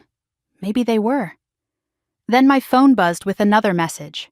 Not from my parents, not from Lily, not from extended family, from my boss. Need to talk. Call me when you can. My chest tightened. No, they didn't. They wouldn't. But they absolutely would. I called immediately. Hi, is everything okay? He sighed. Ava? Your parents contacted the office again. They were upset, emotional. They implied you were unstable. My stomach twisted. What? They said you're under financial investigation. That the bank is looking into your behavior. That you may have caused legal trouble for them. Heat rushed up my neck. He continued, We know you. We don't believe them. But we need you to document everything immediately. HR wants to ensure your file reflects your side. I pressed my palm to my forehead. I can provide documentation. Good, he said. Then his tone softened. Ava, I'm sorry you're going through this. Truly.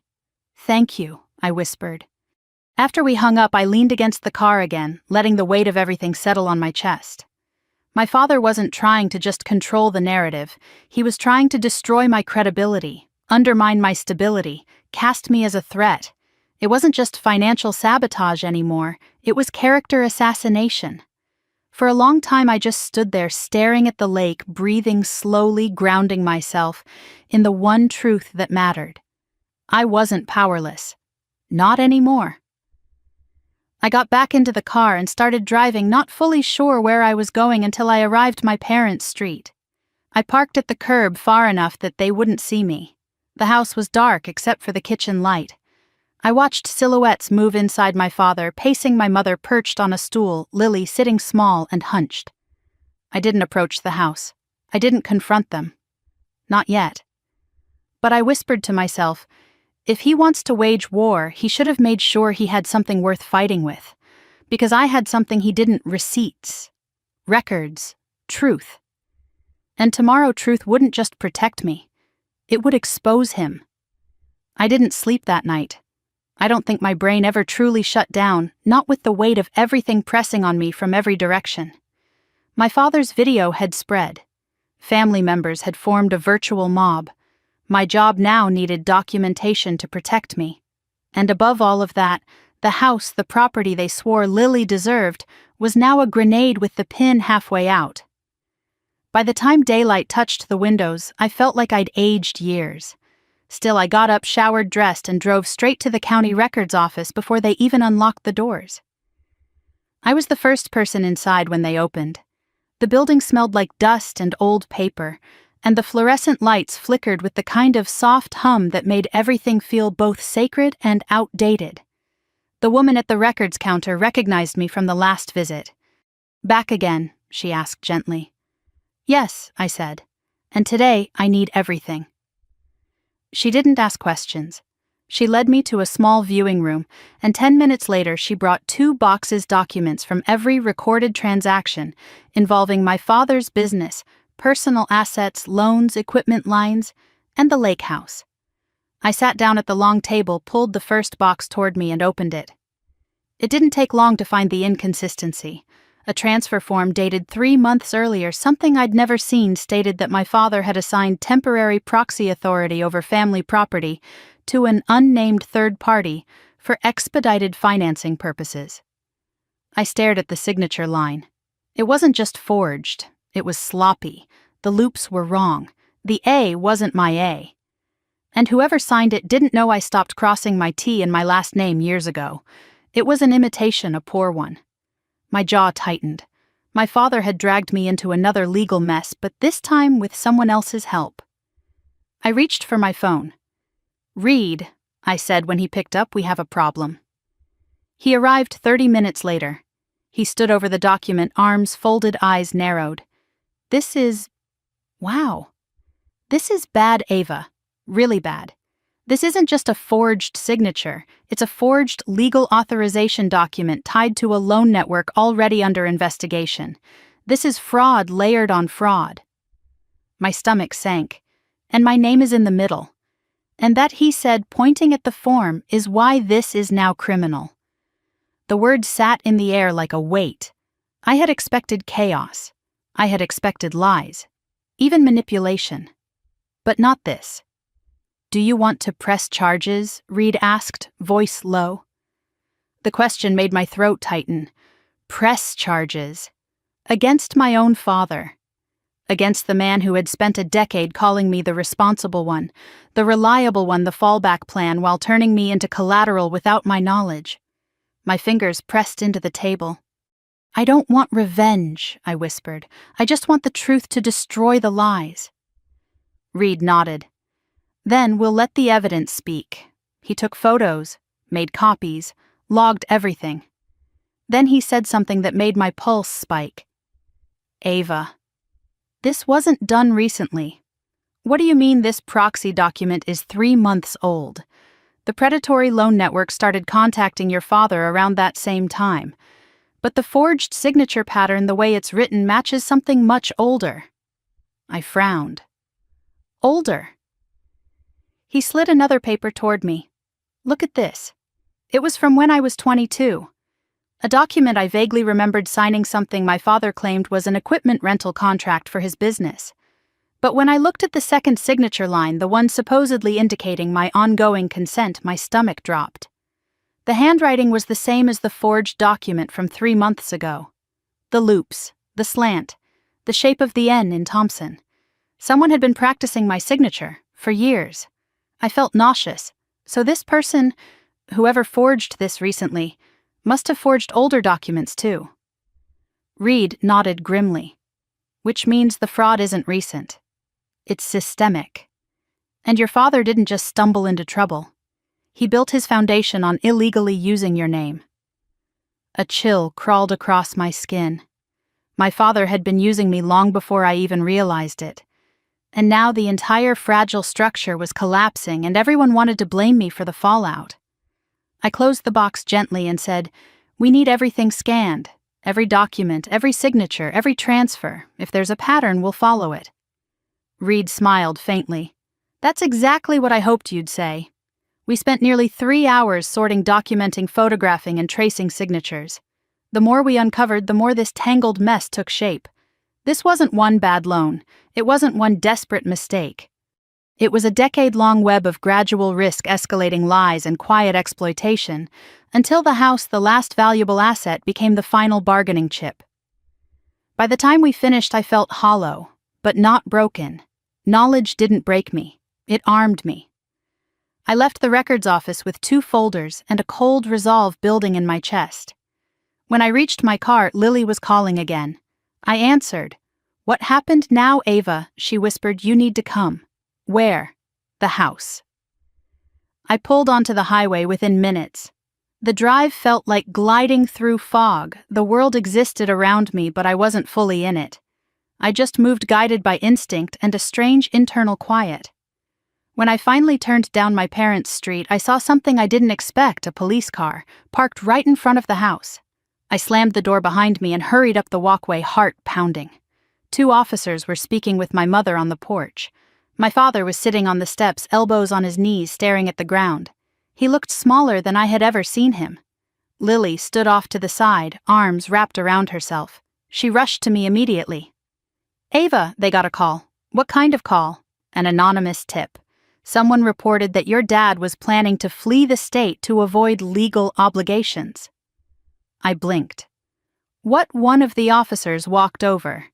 "Ms. Thompson, Detective Harris." I nodded. "Yes.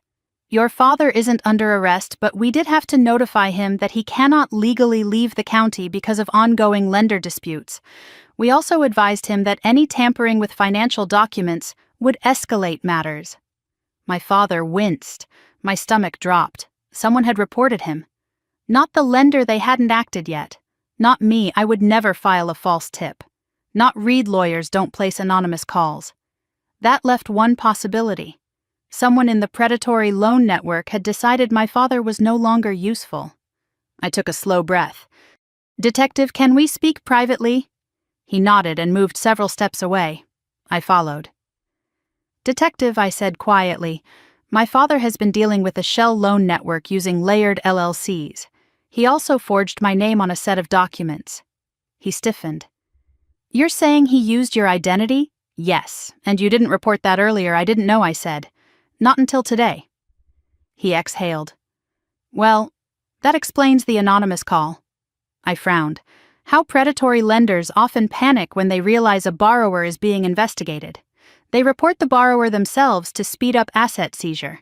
So they were circling my father like vultures, and now the police were in the picture. The detective handed me a card. "When you're ready to file an identity theft report, call me directly." I nodded. When he left, everything felt different. The chaos had reached a dangerous level, and my father, seeing police involved, seeing his own world tilt, finally snapped. He stood abruptly, pointing a shaking finger at me. "This is your fault," he barked. "All of it. You want to ruin me. You want to watch me suffer." My mother stepped forward. "Harold!" He slammed his fist on the porch railing. "Don't defend her. She started this." I stared at him, feeling something inside me crumble, not from pain, but from recognition. He truly believed it. That was his truth. Not the forged documents, not the predatory lenders, not the unpaid mortgage, not the transfer he executed illegally. Me. Because believing that meant he didn't have to look at himself. "Dad," I said quietly, "I didn't call the police." "Liar, I didn't," I repeated, calm and steady. "But someone did, because the people you're dealing with aren't on your side. They never were." He shook his head violently. "You're the one who changed. You used to help us. You used to care about this family, and then you got money and decided you were better than us." My mother looked at me through wet eyes, guilt flickering beneath her worry. Lily stepped closer to him. "Dad, she didn't do this." "The lenders," he snapped. "Shut up, Lily." Her eyes widened. I took one step forward. "Enough." He turned, fury twisting his face, but I didn't flinch. "You can blame me if it makes you feel better," I said, "but it won't stop what's coming, and it won't undo what you signed." His breathing grew ragged. "You ruined this family," he whispered. "No," I said gently. "You did. When you used my name without my consent. When you hid things from Lily. When you lied to Mom. When you let greed guide your choices." He trembled. For a moment I thought he might argue again, but instead he broke. He sat down heavily on the steps, face in his hands, shoulders shaking. My mother knelt beside him, whispering. Lily hovered, unsure. And I just stood there, realizing something painful. This was the first time I'd ever seen him crumble without expecting me to hold him up. I wasn't the fallback anymore. I was the truth he couldn't outrun. My phone buzzed in my pocket. A text from Reed. "We need to meet. Urgent update." I looked at Lily. "Stay with them," she nodded, wiping her eyes. "Ava." "I'm sorry." I touched her arm gently. "It's not your fault." I walked back to my car, the detective's card in one hand, my resolve in the other. Whatever Reed was about to tell me, I knew one thing. The story wasn't done, not even close. And tomorrow the real consequences would begin. Reed was already waiting in the conference room when I arrived, his posture straighter than usual, his expression sharper. Whatever he'd uncovered since our last meeting wasn't just important, it was urgent. He motioned for me to sit. I did, clasping my hands in my lap to keep them from trembling. "Ava," he said carefully, "you're about to see the full picture." My throat tightened. I thought we already had. He shook his head. "We had fragments. Now we have the pattern." He slid a folder toward me, thinner than the others, but somehow heavier in its presence. I opened it.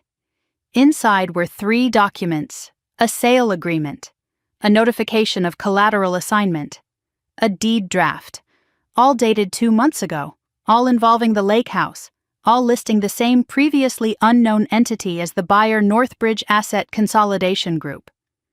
I frowned. "I've never heard of them." "You wouldn't have," Reed said. "They're newly formed, one of dozens created by the same shell network we traced. But the bigger issue is this. He tapped the collateral assignment. Your father agreed to transfer the house not to Lily, but to Northbridge. The transfer to Lily wasn't the end goal. It was a stalling tactic." I stared down at the paper, the words blurring for a second as my pulse pounded in my ears. "So the house was never meant to be hers," I whispered. "They used her. They used me. They used all of us." Reed nodded. "Northbridge is a foreclosure aggregator. They prey on distressed properties. They loan money with impossible terms, then seize assets when families can't pay."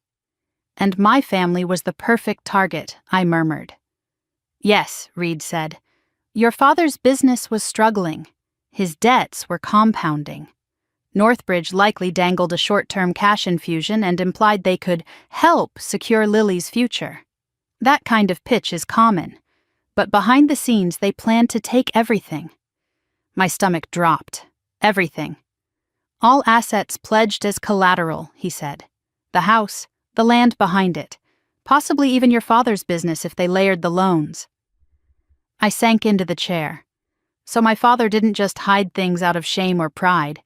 He hid them because he dug himself into a hole he couldn't climb out of without sacrificing something or someone. Reed hesitated. "There's more." He pulled out a final page, a printed email. My name appeared in it, as secondary guarantor. My chest constricted. "They were preparing to come after me, too." "Yes," he said quietly. "Northbridge sent that email because they were preparing to enforce the clause. They had every intention of shifting liability to you if your father defaulted." For a moment the room felt impossibly still. My father had signed away Lily's security. He had risked losing his business. And he had allowed a predatory lender to quietly line me up as the next target. Not out of hatred, not out of deliberate cruelty, but out of entitlement. The belief that I would always be there, always stepping in, always absorbing the blow. He never thought his actions would reach me, because he assumed I would save him. The silence broke when my phone buzzed. A text from Lily. "Please come. Dad's asking for you." I stared at the screen, unsure how to feel.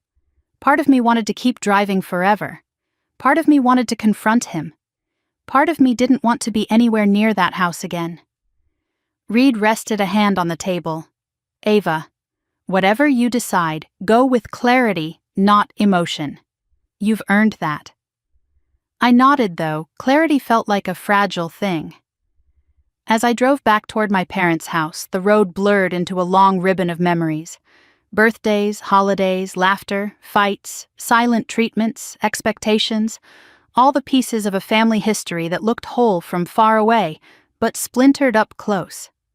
I parked across the street again. This time there were no police cars, no flashing lights, just the house dim against the gray afternoon. Lily opened the door before I even knocked. She looked tired, older, fragile in a way I'd never seen. "He's in the living room," she whispered. I stepped inside. My father looked up from the couch. For the first time in my entire life, he didn't look like a towering, immovable figure. He looked like a man, imperfect, aging, afraid. "Ava," he said softly. "Thank you for coming."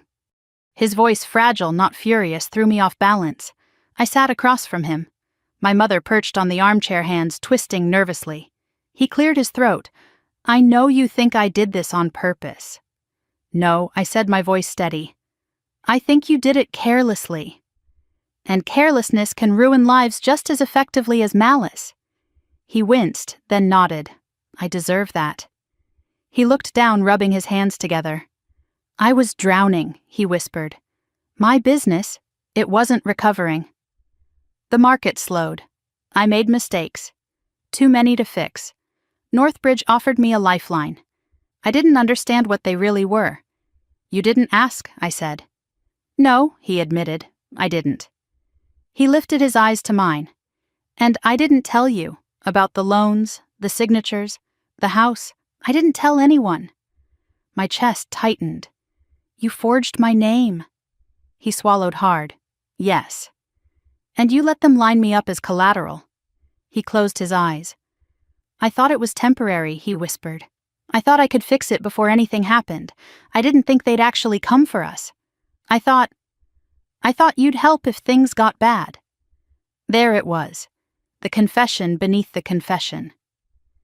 "You always do," he said softly. "You always saved us." I breathed slowly through the anger, steadying myself. "Dad," I said, "you never asked to know who I am. You saw my stability as something you could lean on, but you never saw the cost." He met my eyes and something broke inside him. "I'm sorry," he said, voice cracking. "Not for the consequences. Not for the drama. I'm sorry for the assumption. That you would fix everything because you always have. I'm sorry for treating your capability like obligation." My mother silently wiped a tear. Lily looked down at her hands. I took a long breath. "Dad, I'm not here to punish you. I'm here because the truth is bigger than all of us." He nodded. "Reed told me." I froze. "You spoke to him briefly." He hesitated. He explained the documents. "The fraud. The consequences. And I'm willing to face them," he said. "Whatever they are." My mother let out a quiet sob. "Harold, no," he said firmly. "This ends with me, not Ava." The words were a shock, a different man speaking. I studied him, trying to determine whether this was remorse or exhaustion. Maybe both. Maybe it didn't matter. Maybe people didn't have to be perfect to start telling the truth. "Northbridge is going to come for you," I said. "I know. And the lender is moving toward foreclosure." "I know. And you may face criminal charges." He nodded slowly. "I accept that." The room fell into a long, trembling silence. I finally stood. "I'm not letting them destroy us," I said. "But we're going to rebuild correctly. No lies, no secrets, no manipulating each other to avoid consequences." My father blinked hard, then nodded again slowly, like each movement took effort. "What do we do?" he asked. "We follow the plan Reed outlined," I said. "We disclose everything to the lender. We dispute the forged documents formally. And you cooperate with the investigation." He swallowed. "And the house," I exhaled.